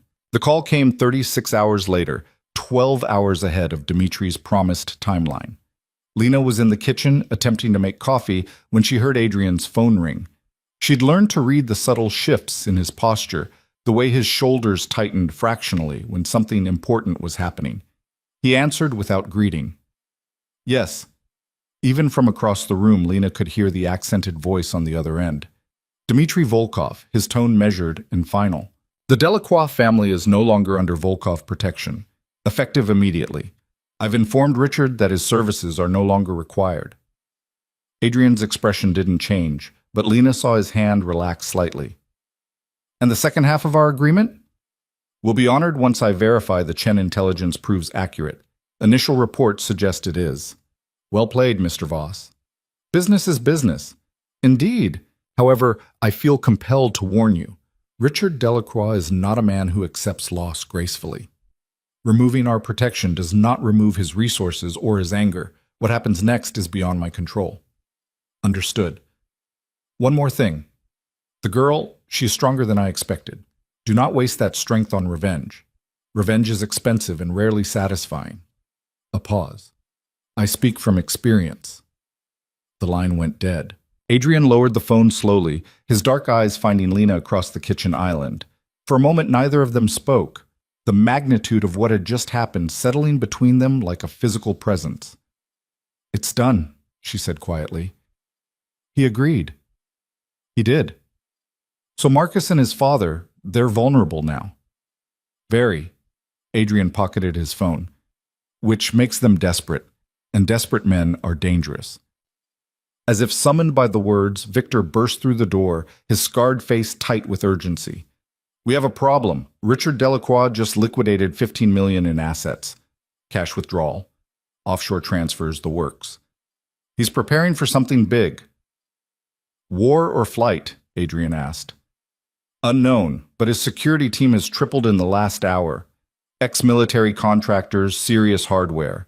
This isn't defensive posturing. Adrian's jaw tightened. He's going to make a move before the legal system can touch him. That's my read. And there's more. Marcus withdrew $500,000 from his personal accounts. He's been making calls to people off our radar, private numbers, encrypted communications. Lena felt ice spread through her chest. He's planning something. He's panicking, Adrian corrected. His father's protection is gone, the police investigation is closing in, and he knows I'm standing between him and you. Men like Marcus don't handle powerlessness well. So what do? We accelerate the timeline. Adrian turned to Victor. Get Detective Morrison on the line. Tell her if she wants Richard Delacroix, she needs to move tonight. And contact our people at the DA's office. I want immunity paperwork for Lena drafted and ready within the hour. Victor nodded and pulled out his phone, already dialing. Lena set down her coffee mug, her hands trembling slightly. This is really happening. After everything, it's actually happening. Adrian crossed to her, his presence solid and grounding. Are you ready? Once Morrison makes her move, there's no going back. The Delacroix family will know you cooperated. They'll know you're the reason their empire is falling. Good. Lena said, surprising herself with the vehemence in her voice. I want them to know. I want Marcus to understand that the woman he thought he broke is the one who destroyed him. Something flickered in Adrian's eyes, approval, maybe, or recognition. Then let's finish this. The next hours passed in controlled chaos. Detective Morrison arrived with two other investigators, all business as they set up in Adrian's conference room. The immunity agreement came through faster than Lena expected, pages of legal language that boiled down to one simple truth. She would testify against the Delacroix family in exchange for full protection from prosecution. Sign here, here, and here, the assistant DA said, a sharp woman named Catherine Chen, who looked barely 30 but carried herself with absolute authority. Once you sign, you're committed. Any deviation from truthful testimony voids the agreement. Lena signed without hesitation. Her handwriting looked strange on the formal documents, too ordinary for something so momentous. Good, Catherine said, collecting the papers. Now let's go over your testimony. We need every detail, every document you remember signing, every conversation that suggested illegal activity. They worked through the afternoon and into evening, Lena recounting her relationship with Marcus in clinical detail. The investigators took notes, asked clarifying questions, built their case brick by brick. It was exhausting and humiliating, laying bare her mistakes for strangers to judge. But it was also liberating. Every word she spoke was another nail in Marcus's coffin. Every document she described was more evidence of his crimes. By the time they finished, Lena felt hollowed out but strangely lighter, like she'd excised a poison she'd been carrying for months. This is solid, Morrison said, reviewing her notes. Combined with the financial records Adrian provided, we have enough to bring charges against both Richard and Marcus Delacroix. Money laundering, fraud, conspiracy, racketeering, the whole package. When do you move? Adrian asked from his position by the window. Warrants are being drafted now. We hit them at dawn. Simultaneous raids on the Delacroix Industries headquarters, Richard's home, and Marcus's penthouse. Morrison looked at Lena. You'll need to stay here. Once word gets out about the raids, things could get ugly. I'm not hiding, Lena said. Not anymore. You're not hiding. You're being strategic. There's a difference. After the investigators left, Lena found herself alone in the penthouse's vast living room. The city stretched out below. Millions of lights marking millions of lives, all of them carrying on normally, while hers had become something unrecognizable. You should eat something. She turned to find Adrian in the kitchen, doing something she'd never seen him do before, cooking, or attempting to. He was examining a pan with the same analytical intensity he brought to everything else. You cook? She asked, unable to hide her surprise. I heat things. Whether that qualifies as cooking is debatable. He gestured to the ingredients spread across the counter. Dr. Chen left instructions, said you need protein and iron for healing. This is allegedly pasta carbonara, though I make no promises. Lena crossed to the kitchen, peering at his setup. You've never made this before. I've never made anything before. Restaurants exist for a reason. Then why now? Adrian was quiet for a moment, cracking eggs with more force than necessary. Because you need to eat, and ordering in means exposing our location to delivery services. And because... He trailed off. Because in 12 hours, people I've known for years might die. Security guards doing their jobs, assistants who just wanted a paycheck, people who happen to be in the wrong place when the warrants execute. And I need to do something normal, something that isn't about violence or strategy or the cost of the choices we've made. Lena had never heard him speak like this. Uncertain, almost vulnerable. She watched him struggle with the pasta, measuring portions too precisely, checking Dr. Chen's instructions like they were tactical plans. Let me help, she said quietly. They worked together in comfortable silence, Lena guiding Adrian through the steps while he followed with the focus of someone defusing a bomb. When he added the eggs too early and nearly scrambled them, she laughed, the first genuine laugh she'd managed in weeks. It's not funny, Adrian said, but she caught the ghost of a smile on his lips. It's a little funny. You control a criminal empire, but you can't make pasta. Different skill sets. They ate at the kitchen island, the carbonara slightly overcooked but edible. Outside, the city continued its oblivious dance, unaware that tomorrow morning would bring raids and arrests and the toppling of a family that had seemed untouchable. "Thank you," Lena said quietly, "for all of this. For saving me, protecting me, giving me a chance to fight back. You're fighting for yourself. I just provided the arena." Still, she met his eyes. "I know what this cost you. The resources, the political capital, the risk of war with the Volkovs. You didn't have to do any of it." Adrian was quiet for a long moment. "When I found you on that floor, bleeding and broken, I saw my mother, saw what she looked like after my father finished with her, and I remembered being 10 years old and powerless, unable to stop it, unable to save her." His voice remained flat, but Lena heard the emotion beneath it. "I couldn't save her, but I could save you, had to save you, even if it was selfish, even if it was about my own demons more than your reality. I had to try." Lena reached across the island and took his hand. He tensed at the contact but didn't pull away. "It wasn't selfish," she said. "It was human, and for what it's worth, I think your mother would be proud of the man you became." "Would she? I've killed people, Lena, hurt them, built an empire on the same violence that killed her. But you use that violence to protect people like me now. That has to count for something." Adrian's phone shattered the moment, buzzing with an urgency that made them both tense. He checked the screen, and his expression went cold. "It's Victor. Marcus is on the move." He answered on speaker. "Talk to me."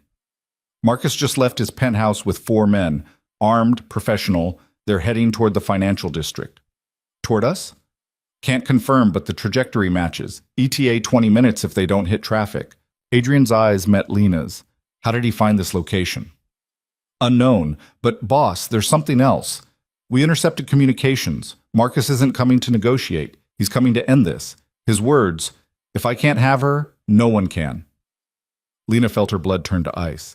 After everything, after the raids being prepared and the immunity agreement and Dimitri's withdrawal of protection, Marcus was going to try one last desperate play. "Lock down the building," Adrian ordered. "Full security protocol.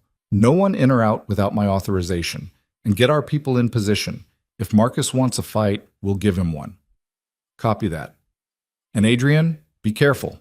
Men like Marcus, when they've lost everything, they've got nothing left to lose. That makes them unpredictable." The call ended. Adrian was already moving, pulling a handgun from a hidden compartment in the kitchen island and checking the magazine with practiced efficiency. "You keep a gun in the kitchen?" Lena asked, hysteria edging into her voice. "I keep weapons everywhere. Occupational hazard." He handed her a phone. Not hers, a different one. "This is a direct line to building security and to Victor. If something happens to me, you call them immediately. Don't try to be a hero. Don't try to handle it yourself. Just call." "Nothing's going to happen to you." "Probably not, but I don't believe in probably." He moved to a panel in the wall, pressing his palm against it. The panel slid open, revealing a compact armory. "This is the safe room. Reinforced steel, independent air supply, communications array. If Marcus somehow gets past building security and my people, you go in there and you lock it from the inside. Code is 7429. Lena stared at the safe room, at the weapons, at Adrian's cold efficiency. This was the reality of his world, always prepared for violence, always 3 steps ahead of disaster. "I don't want to hide in there while you fight Marcus. I don't want you to either, but wanting and reality are different things." Adrian checked his watch. 15 minutes. Security is reporting they've spotted Marcus's vehicle approaching. "Let me talk to him," Lena said suddenly. "Let me try to end this without more violence." "Absolutely not." "Adrian, he came here for me. Maybe if you what? Convince him to surrender peacefully?" "Marcus is beyond reason, Lena. He's lost everything. His father's respect, the Volkov protection, his freedom. The only thing he has left is revenge, and he's coming here to take it." "Then let him see me. Let him see that I'm not afraid anymore, that he doesn't have power over me. Maybe that will be enough." Adrian grabbed her shoulders, his grip firm but not painful. "Listen to me very carefully. Marcus Delacroix doesn't see you as a person. He sees you as property that escaped. And when property tries to assert independence, men like him destroy it rather than let it go. Talking to him won't help. It'll just give him a target. Before Lena could argue further, the building's alarm system activated. Not the blaring klaxon of a fire alarm, but a subtle, pulsing tone that made her skin crawl. "They're in the building," Adrian said, checking his phone. "Bypassed the main entrance somehow, moving toward the elevators." "How is that possible?" "Money, connections, inside information. Take your pick." He grabbed her hand. "Safe room, now." But Lena pulled back. "No, I'm not hiding while you face him alone. This isn't a discussion." "You're right, it's not. Because I'm not running anymore." She met his eyes, her fear hardening into determination.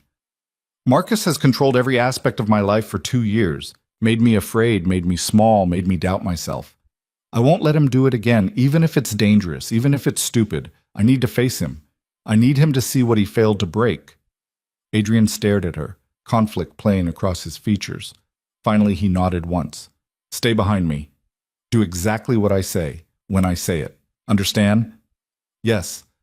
"And Lena? If I tell you to run, you run. No hesitation, no argument, because I can't protect you and fight Marcus at the same time." The elevator dinged. They'd somehow bypassed 40 floors of security, disabled every safeguard Adrian had installed. The doors slid open, revealing Marcus flanked by 4 men in tactical gear, all of them armed. But Lena only saw Marcus. He looked terrible. His usually perfect hair was disheveled, his suit rumpled, his eyes wild with something that might have been desperation or madness or both. When his gaze found her, something in his expression cracked. "Lena." Her name came out broken. "Baby, thank goodness. These men, they kidnapped you, didn't they? It's okay. I'm here now. I'm going to save you." The delusion in his voice was almost pitiful. He actually believed his own fiction, had convinced himself that he was the hero of this story. "No one kidnapped me, Marcus," Lena said, her voice steadier than she felt. "I left because you nearly killed me. That's not... I would never..." He shook his head violently. "He's brainwashed you. Voss, he's some kind of criminal, and he's turned you against me. I turned against you the moment you broke my ribs and left me to die." Marcus flinched like she'd struck him. "I was trying to help you see reason. You were being irrational, threatening to leave, making wild accusations." "I asked you to stop going through my phone," Lena interrupted. "That's what started it. I asked for basic privacy, and you beat me for it." "You're confused. The trauma. I'm not confused. I'm finally seeing clearly." Lena stepped forward, ignoring Adrian's warning hand on her arm. "You're a coward, Marcus. You hide behind your family name, your money, your connections, but strip all that away, and you're just a pathetic man who hurts women because it's the only way you can feel powerful." Marcus's face went red, his carefully maintained mask shattering completely. "You ungrateful bitch. I gave you everything, elevated you from nothing, and this is how you repay me? You gave me nothing but pain and fear. I gave you purpose, direction. Without me, you were just another mediocre woman going nowhere." He took a step forward, his security team moving with him. "I made you important, and now you've destroyed my life, my family, everything. For what? For him?" He gestured at Adrian with contempt. "For myself," Lena said. "I destroyed you for myself." The admission hung in the air like a grenade. Marcus went very still, the kind of stillness that preceded violence. His hand moved toward the gun holstered at his side. Adrian moved faster. One moment he was standing beside Lena, the next he was between them, his own weapon drawn and aimed at Marcus's head with absolute steadiness. "Don't," Adrian said quietly. "This ends one of 2 ways, Marcus. You leave now and face the legal system tomorrow morning, or you draw that weapon and I put a bullet through your skull. Choose carefully." "You think you've won?" Marcus laughed, the sound unhinged. "You think taking everything from me means you get to keep her? I'd rather see her dead than with you." "Then you're going to be disappointed, because she's not with me. She's free.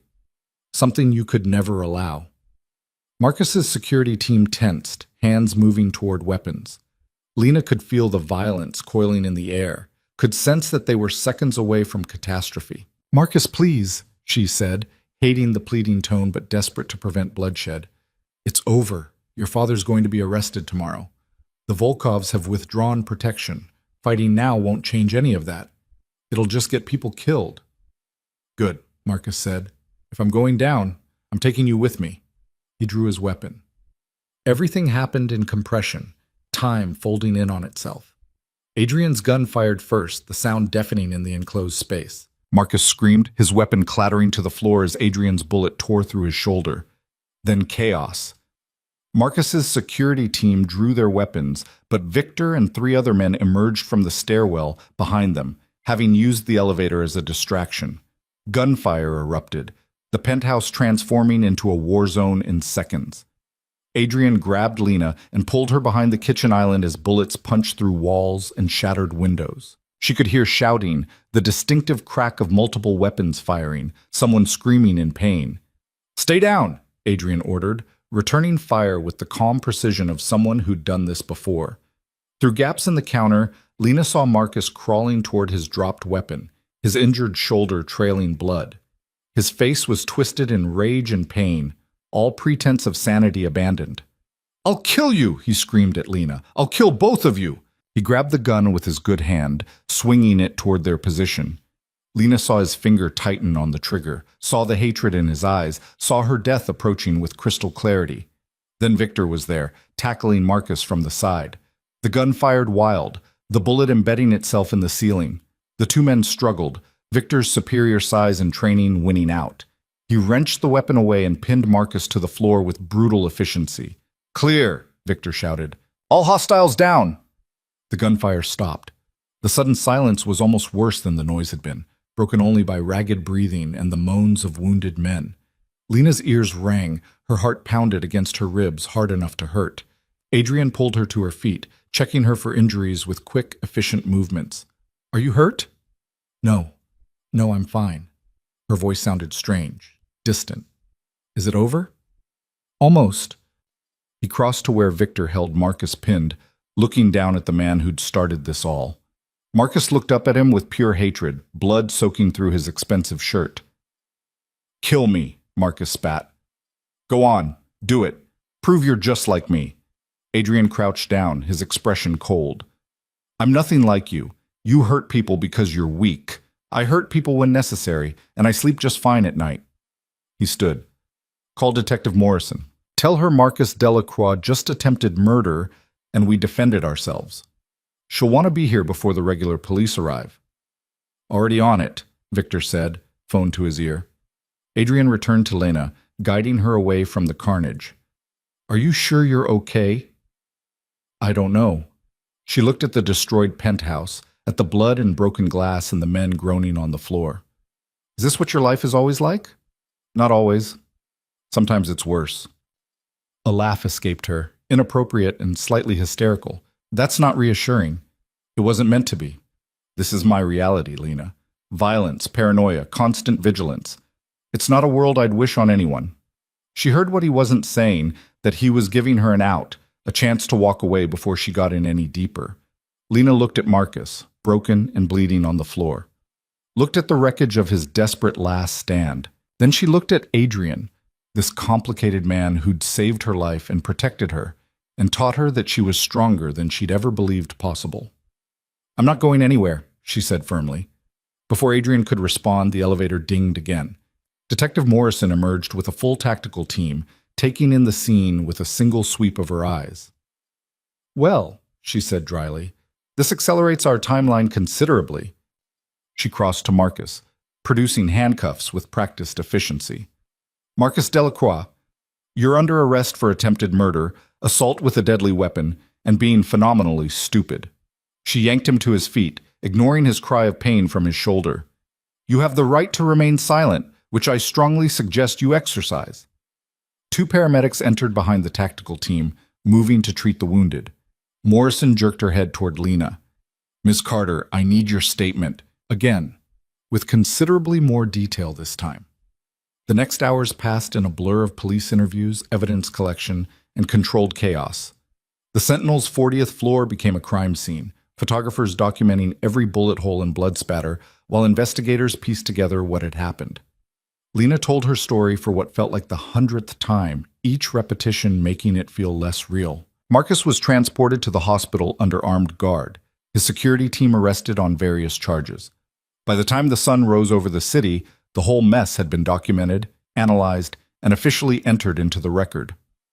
This is going to be everywhere by noon, Morrison said as her team packed up.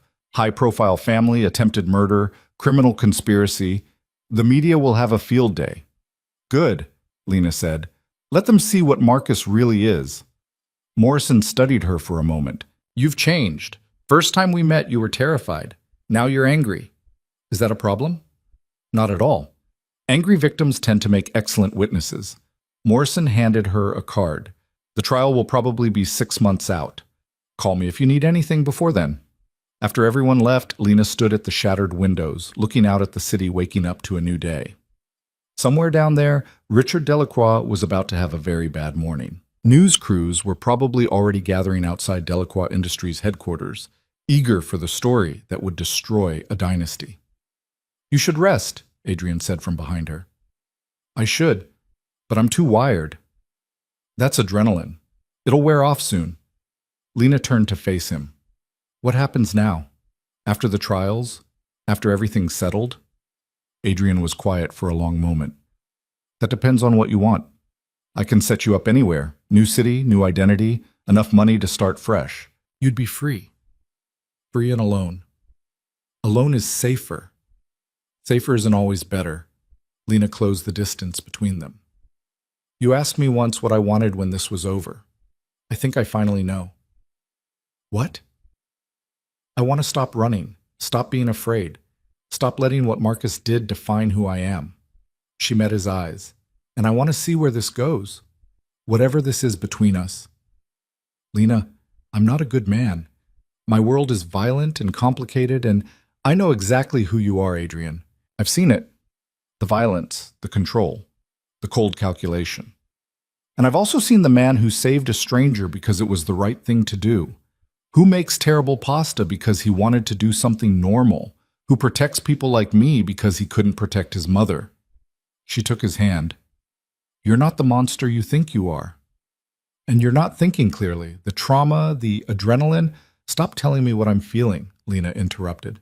I'm not confused or traumatized into some fantasy. I'm making a choice with open eyes. The question is whether you're brave enough to let me. Adrian stared at her for a long moment, something unreadable in his dark eyes. Then slowly, carefully, he pulled her into an embrace. His arms came around her with surprising gentleness, as if he was afraid she might break. Lena pressed her face against his chest, feeling his heartbeat steady and strong beneath the expensive fabric of his shirt. For the first time in longer than she could remember, she felt safe. Not the false safety of ignorance, but the real safety of being with someone who saw all her scars and chose to stay anyway. This won't be easy, Adrian said quietly. Nothing worth having ever is. Outside, the city continued its endless rhythm. But 40 stories up, in a penthouse still littered with evidence of violence, two broken people held on to each other and chose to believe that maybe, just maybe, they could build something worth keeping from the wreckage of their pasts. The dawn raids happened exactly as Detective Morrison promised. Lena watched them unfold on the news from Adrian's repaired penthouse, still nursing coffee while the morning sun painted the city in shades of gold and amber. Every major network carried the story. Federal agents storming Delacroix Industries headquarters, Richard Delacroix being led out in handcuffs, his face carefully blank as cameras flashed and reporters shouted questions he refused to answer. They found everything, Adrian said, reading updates on his phone. The offshore accounts, the shell corporations, shipping manifests documenting illegal weapons transfers. Your signatures on those documents gave them probable cause to dig deeper. They're estimating over $200 million in laundered funds. Lena set down her coffee, her hand steady despite the magnitude of what she was seeing. How long will he get? 20 years minimum, if his lawyers can't work miracles. More likely 30 to 40 given the scope of the operation. Adrian's expression remained neutral, but she caught satisfaction in his tone. The Volkov organization is already distancing themselves publicly. Dmitry released a statement claiming they had no knowledge of Delacroix Industries' illegal activities. That's a lie. Of course it is. But it's a useful lie that lets everyone save face. Richard takes the fall alone. The Volkovs maintain plausible deniability, and the city's underworld maintains its delicate balance. And Marcus? Adrian's jaw tightened. Still in the hospital under guard. His lawyer's trying to negotiate a plea deal, but given he attempted murder in front of multiple witnesses, there's not much room for negotiation. He's looking at 15 to 20, possibly more if they connect him to any of his father's financial crimes. Lena should have felt triumphant. This was what she'd wanted, Marcus facing consequences, the Delacroix family's empire crumbling, justice finally served. But watching Richard's perp walk on television, she felt something more complicated than victory. She felt the weight of it all, the lives destroyed and futures altered because one man had decided his girlfriend was property he could abuse. "You're thinking too much," Adrian observed. "I'm thinking about all the people who worked for Delacroix Industries who didn't know what Richard was doing. The assistants and warehouse workers and drivers who just needed a paycheck. They're all out of work now because of choices they had no part in." "Collateral damage," Adrian said, not unkindly. "It's unfortunate but unavoidable. You can't dismantle a corrupt empire without affecting everyone connected to it." "I know. I just wish—" Lena stopped, shaking her head. "I don't know what I wish. That the world was simpler, maybe. That good and bad were clearer. They rarely are." Adrian moved to sit beside her. "But what you did, exposing Marcus and Richard, that was unambiguously good. Don't let the complexity diminish that." Before Lena could respond, her phone rang. Not the secure one Adrian had given her, but her original phone that had been recovered from her apartment and returned by the police. She'd been avoiding turning it on, afraid of what she'd find. The caller ID showed a name that made her heart clench: Ethan. She'd been dodging her brother's calls for over a week now, unable to face his questions or his worry or his inevitable guilt over not protecting her. But watching the news coverage, knowing the story would go national within hours, she couldn't avoid him anymore. She answered. "Ethan." "Lena." Her brother's voice cracked on her name. "Jesus Christ, Lee. I've been losing my mind. Your apartment was destroyed, you disappeared, and then I see Marcus Delacroix on the news saying you were kidnapped and I didn't know whether to believe him or—" He stopped, clearly struggling for control. "Are you okay? Where are you?" "I'm safe. I'm sorry I didn't call sooner. Everything happened so fast and I didn't know how to explain." "Explain what? What happened? And why is Marcus Delacroix being arrested for attempted murder?" Lena glanced at Adrian, who nodded once and quietly left the room to give her privacy. She took a deep breath and told her brother everything: the abuse, the beating that had nearly killed her, the wrong number text that had saved her life, and everything that had followed. Ethan listened in silence, but she could hear his breathing getting harder, could practically feel his rage building through the phone line. "I'm going to kill him," he said when she finished. "I don't care if he's already in custody. I'm going to find a way to It's—" "Ethan, no. That's exactly what I don't need right now." "He nearly killed you, Lee. He beat you so badly you thought you were dying, and then he had the audacity to play the concerned boyfriend on TV. He deserves worse than prison." "Maybe. But prison is what he's getting, and that has to be enough." Lena kept her voice firm. "I need you to be my brother right now, not a cop planning revenge. Can you do that?" She heard him exhale slowly, fighting for the control that had made him good at his job. Yeah, I can do that. But Lee, this Adrian Voss, the man who saved you, he's not exactly an upstanding citizen. My precinct has files on him. Suspected racketeering, possible connection to several unsolved homicides, known association with— "I know who he is," Lena interrupted, "what he is. And I'm staying with him anyway. Lee, I'm not asking for your approval, Ethan. I'm telling you what's happening. Adrian saved my life when no one else did. He protected me when Marcus's family tried to silence me. Whatever he's done in his past, whatever he is, he was there when I needed someone." Ethan was quiet for a long moment. Okay, I hear you, but I want to meet him, face to face. If you're going to be involved with this guy, I need to look him in the eye." "That's fair. When?" "Today. Name the place." Lena looked around the penthouse at the repaired windows and replaced furniture that still couldn't quite hide the evidence of the firefight that had happened here. "How do you feel about neutral territory?" They met at a coffee shop in Midtown, the kind of aggressively normal place that served overpriced lattes and played indie music just loud enough to provide privacy. Ethan arrived first, his detective's eyes scanning the room before settling on Lena. She saw him catalog her fading bruises, the careful way she moved to protect her healing ribs, the changes in her that went deeper than physical injuries. Then Adrian walked in, and Lena watched her brother's entire posture shift into cop mode, assessing threat levels, marking exits, his hand instinctively moving toward where his service weapon would be if he were on duty. Ethan, this is Adrian Voss. Adrian, my brother, Ethan Carter. The two men shook hands with the wariness of wolves establishing territory. They were similar heights, but where Ethan had the solid build of someone who worked out functionally, Adrian carried himself with the refined danger of someone who'd turned violence into an art form. Detective Carter, Adrian said neutrally, your sister speaks highly of you. Mr. Voss, I wish I could say the same, but honestly, everything I know about you comes from police files. Ethan's voice was professionally cold. And those files don't paint a flattering picture. I imagine not. Though I'd be curious to know what crimes you think you can prove versus what you suspect. Is that a challenge? It's an observation. I'm very careful about what can be proven. Lena held up a hand. Can we not do this?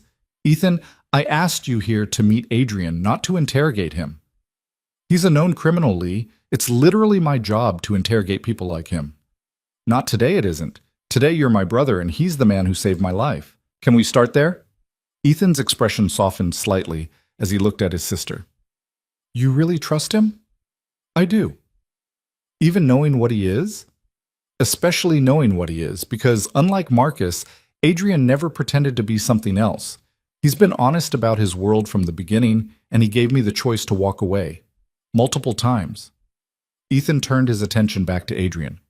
Is that true? You gave her outs? Several, Adrian confirmed. New identity, relocation, enough money to start over anywhere she wanted. She chose to stay. Why? You'd have to ask her. I'm still trying to understand it myself. Despite himself, Ethan's lips quirked slightly. At least you're honest about your confusion. He gestured to the table. Sit, both of you. If we're doing this, we're doing it properly. They ordered coffee and settled into an uneasy triangle, Lena between the two most important men in her current life. For several minutes, nobody spoke, the weight of everything unsaid pressing down on them. Finally, Ethan broke the silence. I should have protected you better. Should have seen what Marcus was doing. Should have pushed harder when you stopped returning my calls. This isn't your fault, Lena said firmly. Isn't it? I'm a cop, Lee. I'm trained to spot abusive relationships, and my own sister was in one, and I missed all the signs. You didn't miss them. You saw them, and you warned me. I chose not to listen. Still, Detective Carter, Adrian interrupted quietly, I've spent the last week watching your sister rebuild herself from someone who thought she was dying into someone who faced down her abuser and dismantled his entire family's empire. She's stronger than either of us gave her credit for. The question isn't whether you failed to protect her. It's whether you can support the person she's becoming. Ethan studied Adrian for a long moment. You care about her. Actually care. Not just protecting an asset or maintaining leverage. Yes. And if I told you to stay away from her, that she deserves better than a relationship with someone whose business card should read professional criminal, I'd tell you that's her decision, not yours. But I'd also agree that she deserves better than me. Then why not walk away? Adrian was quiet, his dark eyes finding Lena's across the table. Because she asked me not to, and I'm selfish enough to honor that request. Lena reached across the table and took Adrian's hand, a gesture of solidarity that made Ethan's jaw tighten. I know this isn't what you wanted for me, she said to her brother. I know Adrian isn't the safe, normal boyfriend you'd choose, but he's what I'm choosing, and I need you to respect that, even if you don't understand it. Ethan ran a hand through his hair, a gesture so familiar it made Lena's chest ache. I hate this. Everything about this situation makes my cop instincts scream. But you're my sister, and you're an adult, and you're right that this is your choice. He looked at Adrian. But hear me on this. If you hurt her, if you put her in danger, if you give me any reason to believe she's not safe with you, cop or not, brother or not, I will find a way to end you. Are we clear? Crystal, Adrian said without hesitation. For what it's worth, Detective, I have no intention of hurting her. I've hurt enough people in my life. She won't be one of them. Good. Because the Delacroix family learned the hard way what happens when you hurt people I care about. You're smarter than they were. Don't make their mistakes. They finished their coffee in slightly less hostile silence, Ethan asking careful questions about Lena's recovery and her plans for the future. She answered honestly. She was staying with Adrian for now, working with a therapist doctor. Chen had recommended preparing to testify at Marcus's trial. And after the trial? Ethan asked. I don't know yet. Figure out who I am now, I guess. Build a life that's actually mine. You could go back to school. You were always talking about getting your master's degree. Lena considered that. Before Marcus, she'd had plans. Graduate school, a career in nonprofit management, a future she'd been excited about. Then Marcus had systematically dismantled every dream until all she had left was him. Maybe, she said, though I'm thinking about something different now. Like what? She glanced at Adrian, then back to her brother. Like helping other women get out of situations like mine, using what happened to me to make sure fewer people end up trapped. Ethan's expression softened completely. That's a good goal, Lee. Really good. When they finally stood to leave, Ethan pulled Lena into a tight hug, careful of her healing ribs. I love you, he whispered, and I'm sorry I couldn't protect you when you needed it. You're protecting me now. That's what matters. He pulled back, keeping his hands on her shoulders. Call me more often. Don't make me track you down through police reports. I promise. Ethan turned to Adrian, extending his hand again. Take care of her. I will, Adrian said, and Lena heard the weight of a vow in those two simple words. The next weeks settled into a strange new rhythm. Lena continued her physical therapy, her ribs healing incrementally while Dr. Chen monitored her progress. The media frenzy around the Delacroix arrests intensified, with investigative journalists uncovering layer after layer of corruption. Marcus's name became synonymous with domestic violence, his face a cautionary tale plastered across tabloids and news sites. Lena avoided most of the coverage, but she couldn't escape it entirely. The public had decided she was either a hero or a gold digger, depending on which narrative they preferred, with think pieces analyzing everything from her relationship choices to her testimony strategy. You're trending on social media, Victor announced one morning, showing her his phone with something like amusement. Number 3 nationwide, behind a pop star's breakup and a politician's scandal. Lucky me, Lena said dryly. Could be worse. At least they're mostly calling you brave instead of stupid. Mostly? Some people think you're a plant by rival criminal organizations to take down the Delacroix family. The conspiracy theories are honestly impressive in their creativity. Adrian appeared in the doorway. Stop showing her that garbage. She should know what's being said. Why? So she can torture herself reading opinions from people who don't know her and don't matter? Victor shrugged but pocketed his phone. Your call, boss. After he left, Adrian joined Lena on the balcony where she'd been watching the city wake up. It had become her favorite spot. 40 stories above the chaos, close enough to see life happening, but distant enough to feel safe. How are you doing? Adrian asked. Honestly, I don't know. Some days I feel strong, like I'm finally becoming who I was meant to be. Other days I can barely get out of bed because everything feels overwhelming. She turned to face him. Is that normal? After trauma? Completely normal. Healing isn't linear. Some days will be better than others. You speak from experience. Too much of it. They stood in comfortable silence, watching the morning light paint the buildings in shades of gold. Somewhere below, people were going to work, starting their days, living normal lives that didn't include testimony preparation or criminal trials or rebuilding from violence. I've been thinking, Lena said slowly, about what comes after the trial, after Marcus is sentenced, after all of this finally ends. And I want to start a foundation. Use the money Marcus's family laundered under my name. The accounts are frozen now, but eventually some of that will be released. I want to turn it into something good. Resources for domestic violence survivors, legal aid, safe housing, all the things I wished I'd had when I was trying to leave. Adrian was quiet for a moment. That's a significant undertaking. It'll put you in the public eye permanently. I know, but hiding helped no one. Maybe being visible can help someone else. It will also make you a target. People who benefited from the Delacroix family's operations won't appreciate you profiting from their downfall, even for a good cause. Let them be upset. I'm done being afraid of what powerful men might do to me. Adrian smiled, a real smile that softened his usually hard features. You've changed. When I met you, you could barely speak without flinching.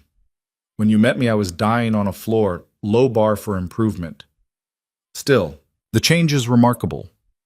Lena moved closer to him.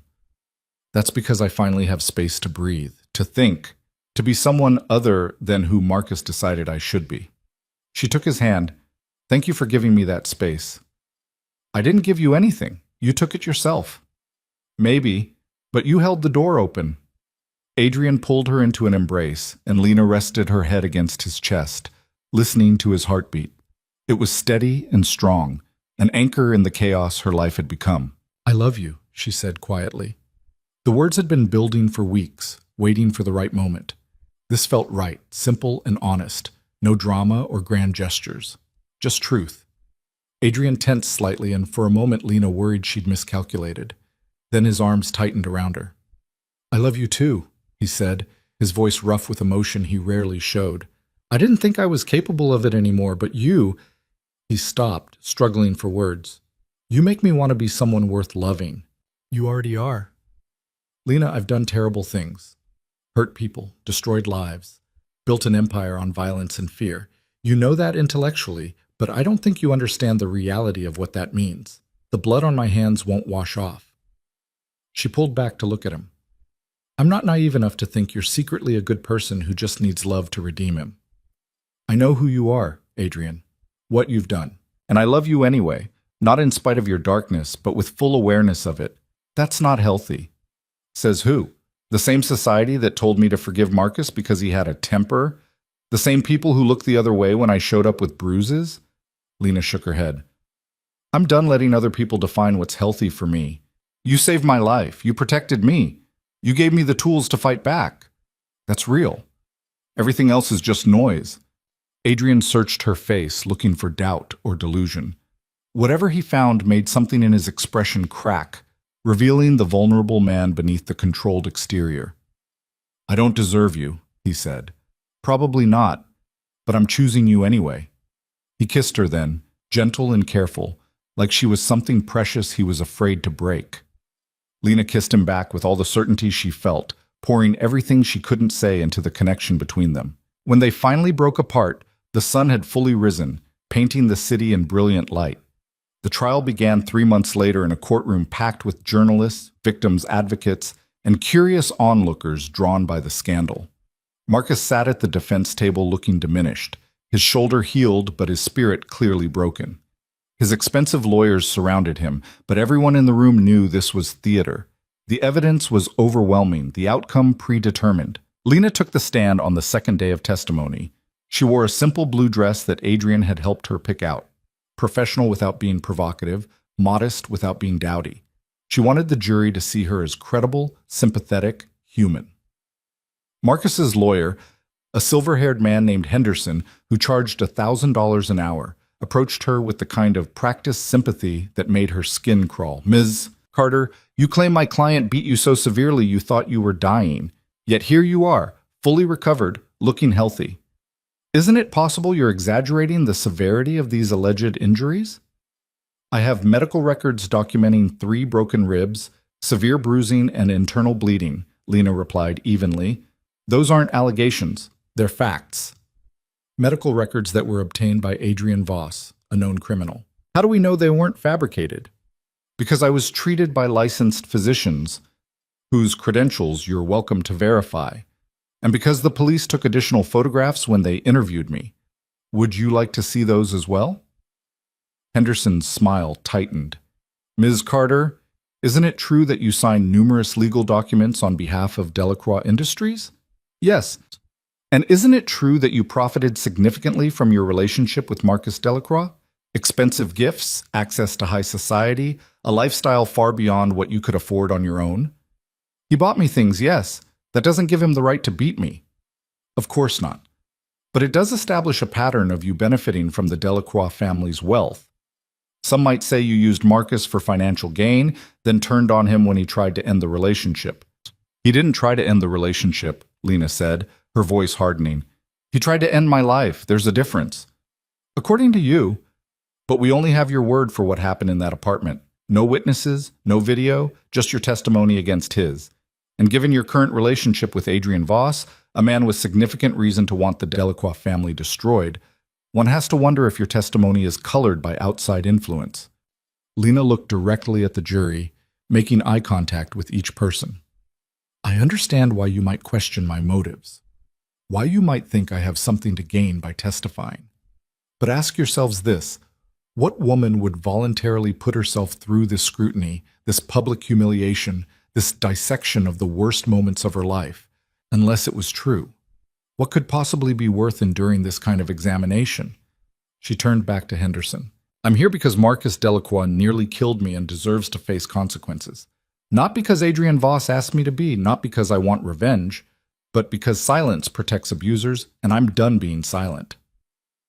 The prosecutor, Catherine Chen, took over after Henderson's cross-examination.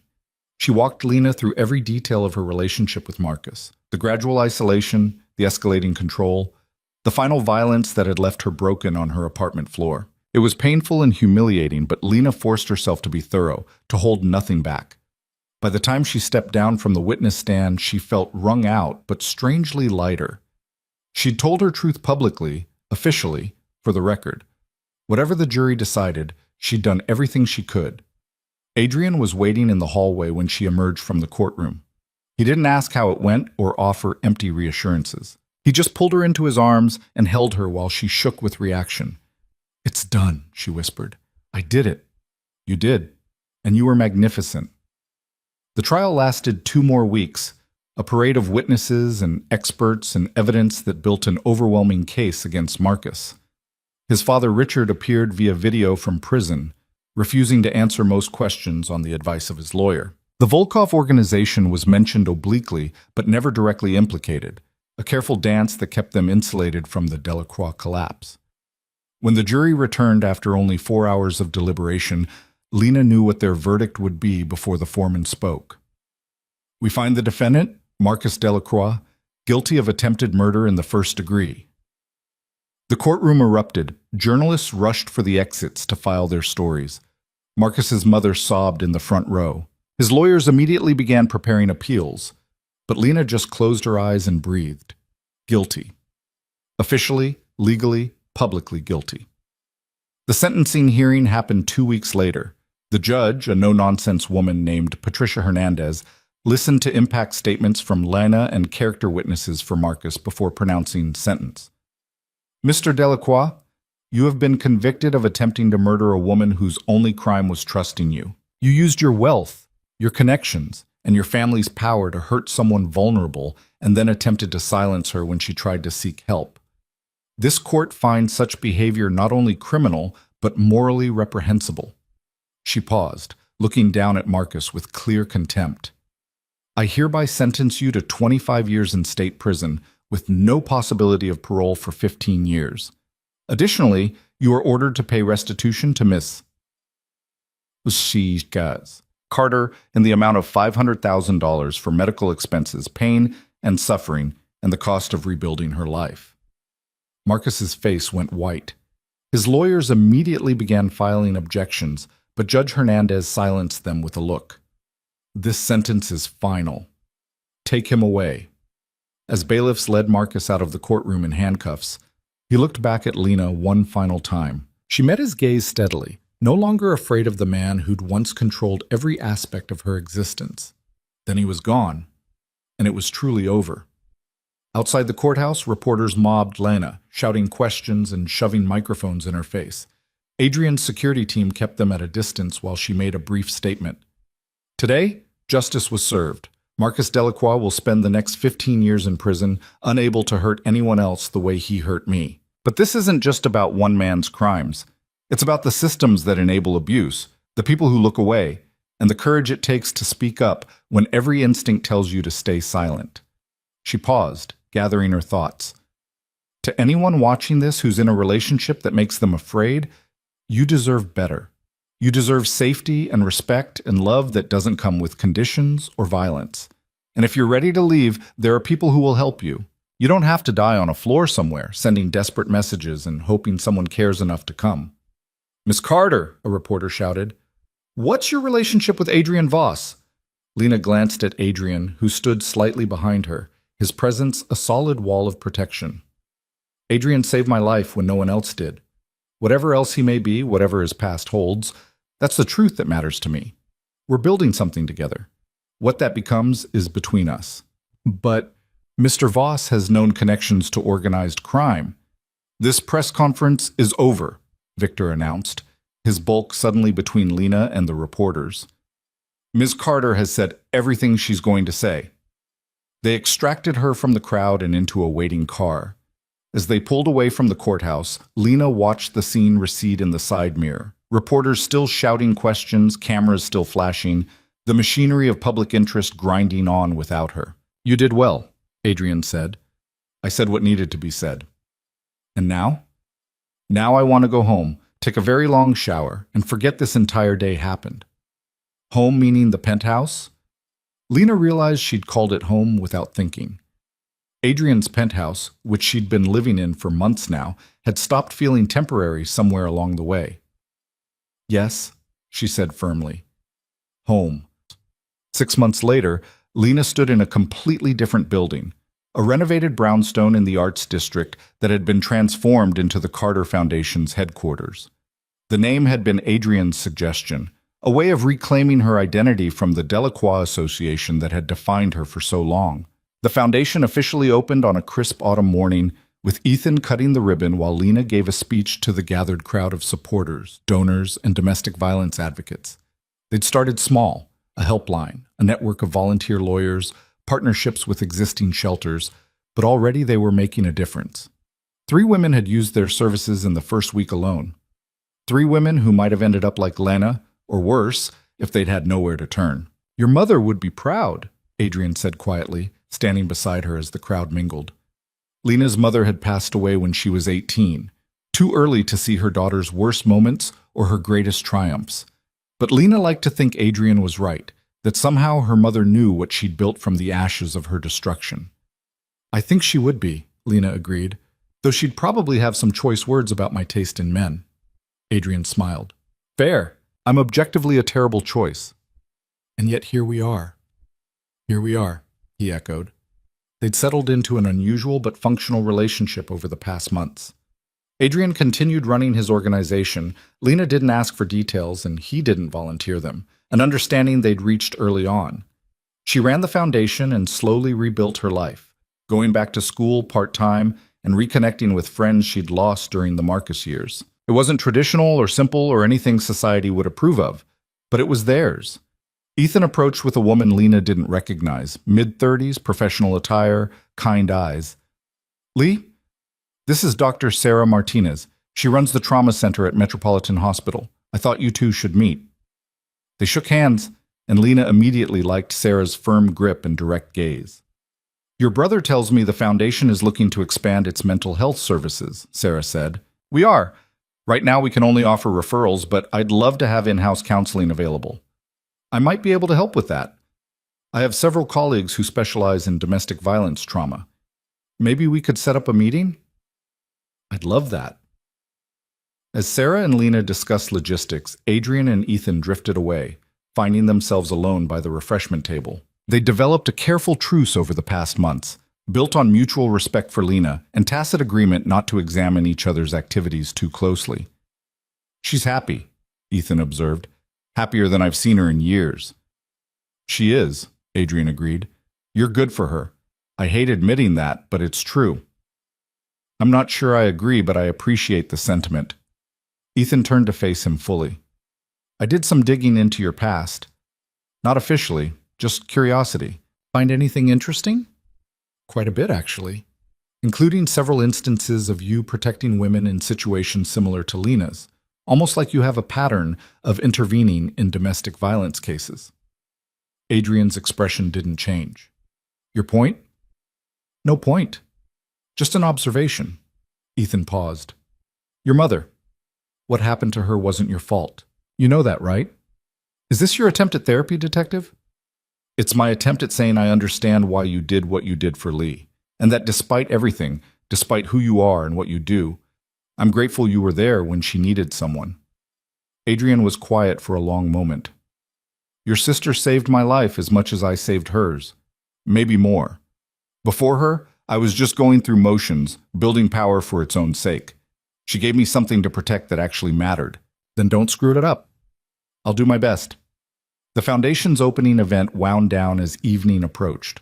Supporters drifted away with promises to donate and volunteer, leaving Lena to survey her new kingdom with satisfaction.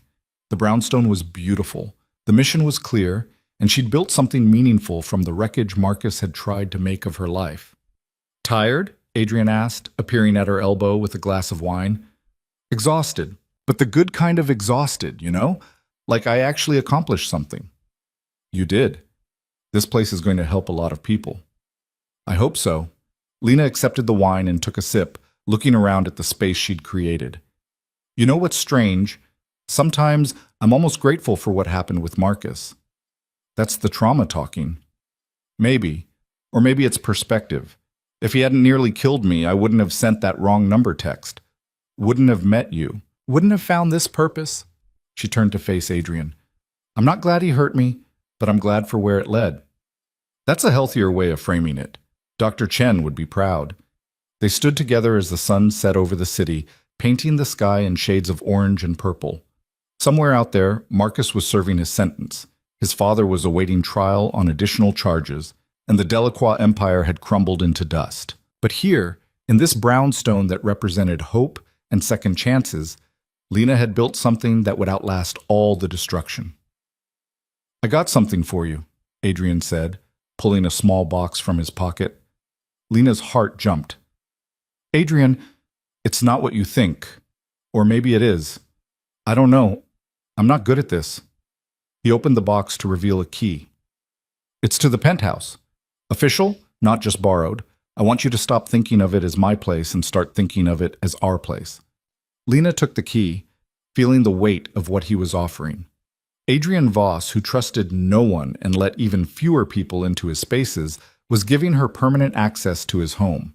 It wasn't a ring, but in some ways it meant more. A commitment from a man who didn't make them lightly. Our place, she repeated. I like the sound of that. Good, because I'm terrible at grand gestures and this is probably the best I can do. Lena laughed and kissed him, tasting wine and promise and the future they were building together. It's perfect. You're perfect. Well, not actually perfect. You're kind of a disaster in most conventional ways, but perfect for me. High praise. Don't let it go to your head. They locked up the Foundation and walked to where Adrian's car waited. Victor was driving, as always, his scarred face impassive as they climbed in. Home? He asked. Home, Lena confirmed, and felt the rightness of the word settle in her chest. The city passed by outside the tinted windows, millions of lives intersecting and diverging in patterns too complex to track. Somewhere in that chaos, a woman might be sending a desperate message, hoping someone would care enough to come. And tomorrow, when she called the Carter Foundation's helpline, someone would answer. Someone would care. Someone would come. Lena leaned against Adrian's shoulder, feeling the steady rhythm of his breathing, and thought about wrong numbers and right timing, and the strange paths that led broken people toward healing. She'd started this journey dying on a floor, alone and afraid, certain her life was over. Instead, she'd found a new life. Messier and more complicated than anything she'd planned, but undeniably hers. Built not on someone else's expectations or demands, but on her own choices and strength and refusal to stay broken. The penthouse was warm and welcoming when they arrived. The city lights spread below like a blanket of stars. Adrian poured them both whiskey while Lena kicked off her shoes and settled onto the couch. To new beginnings, Adrian said, raising his glass. To wrong numbers that turn out right, Lena countered. They drank, and outside the window the city continued its eternal dance, beautiful and brutal and full of infinite possibility. And for the first time in longer than she could remember, Lena felt something she'd thought Marcus had destroyed forever. Hope for tomorrow, and the day after that, and all the days that would follow. She was free, she was strong, she was loved, she was home.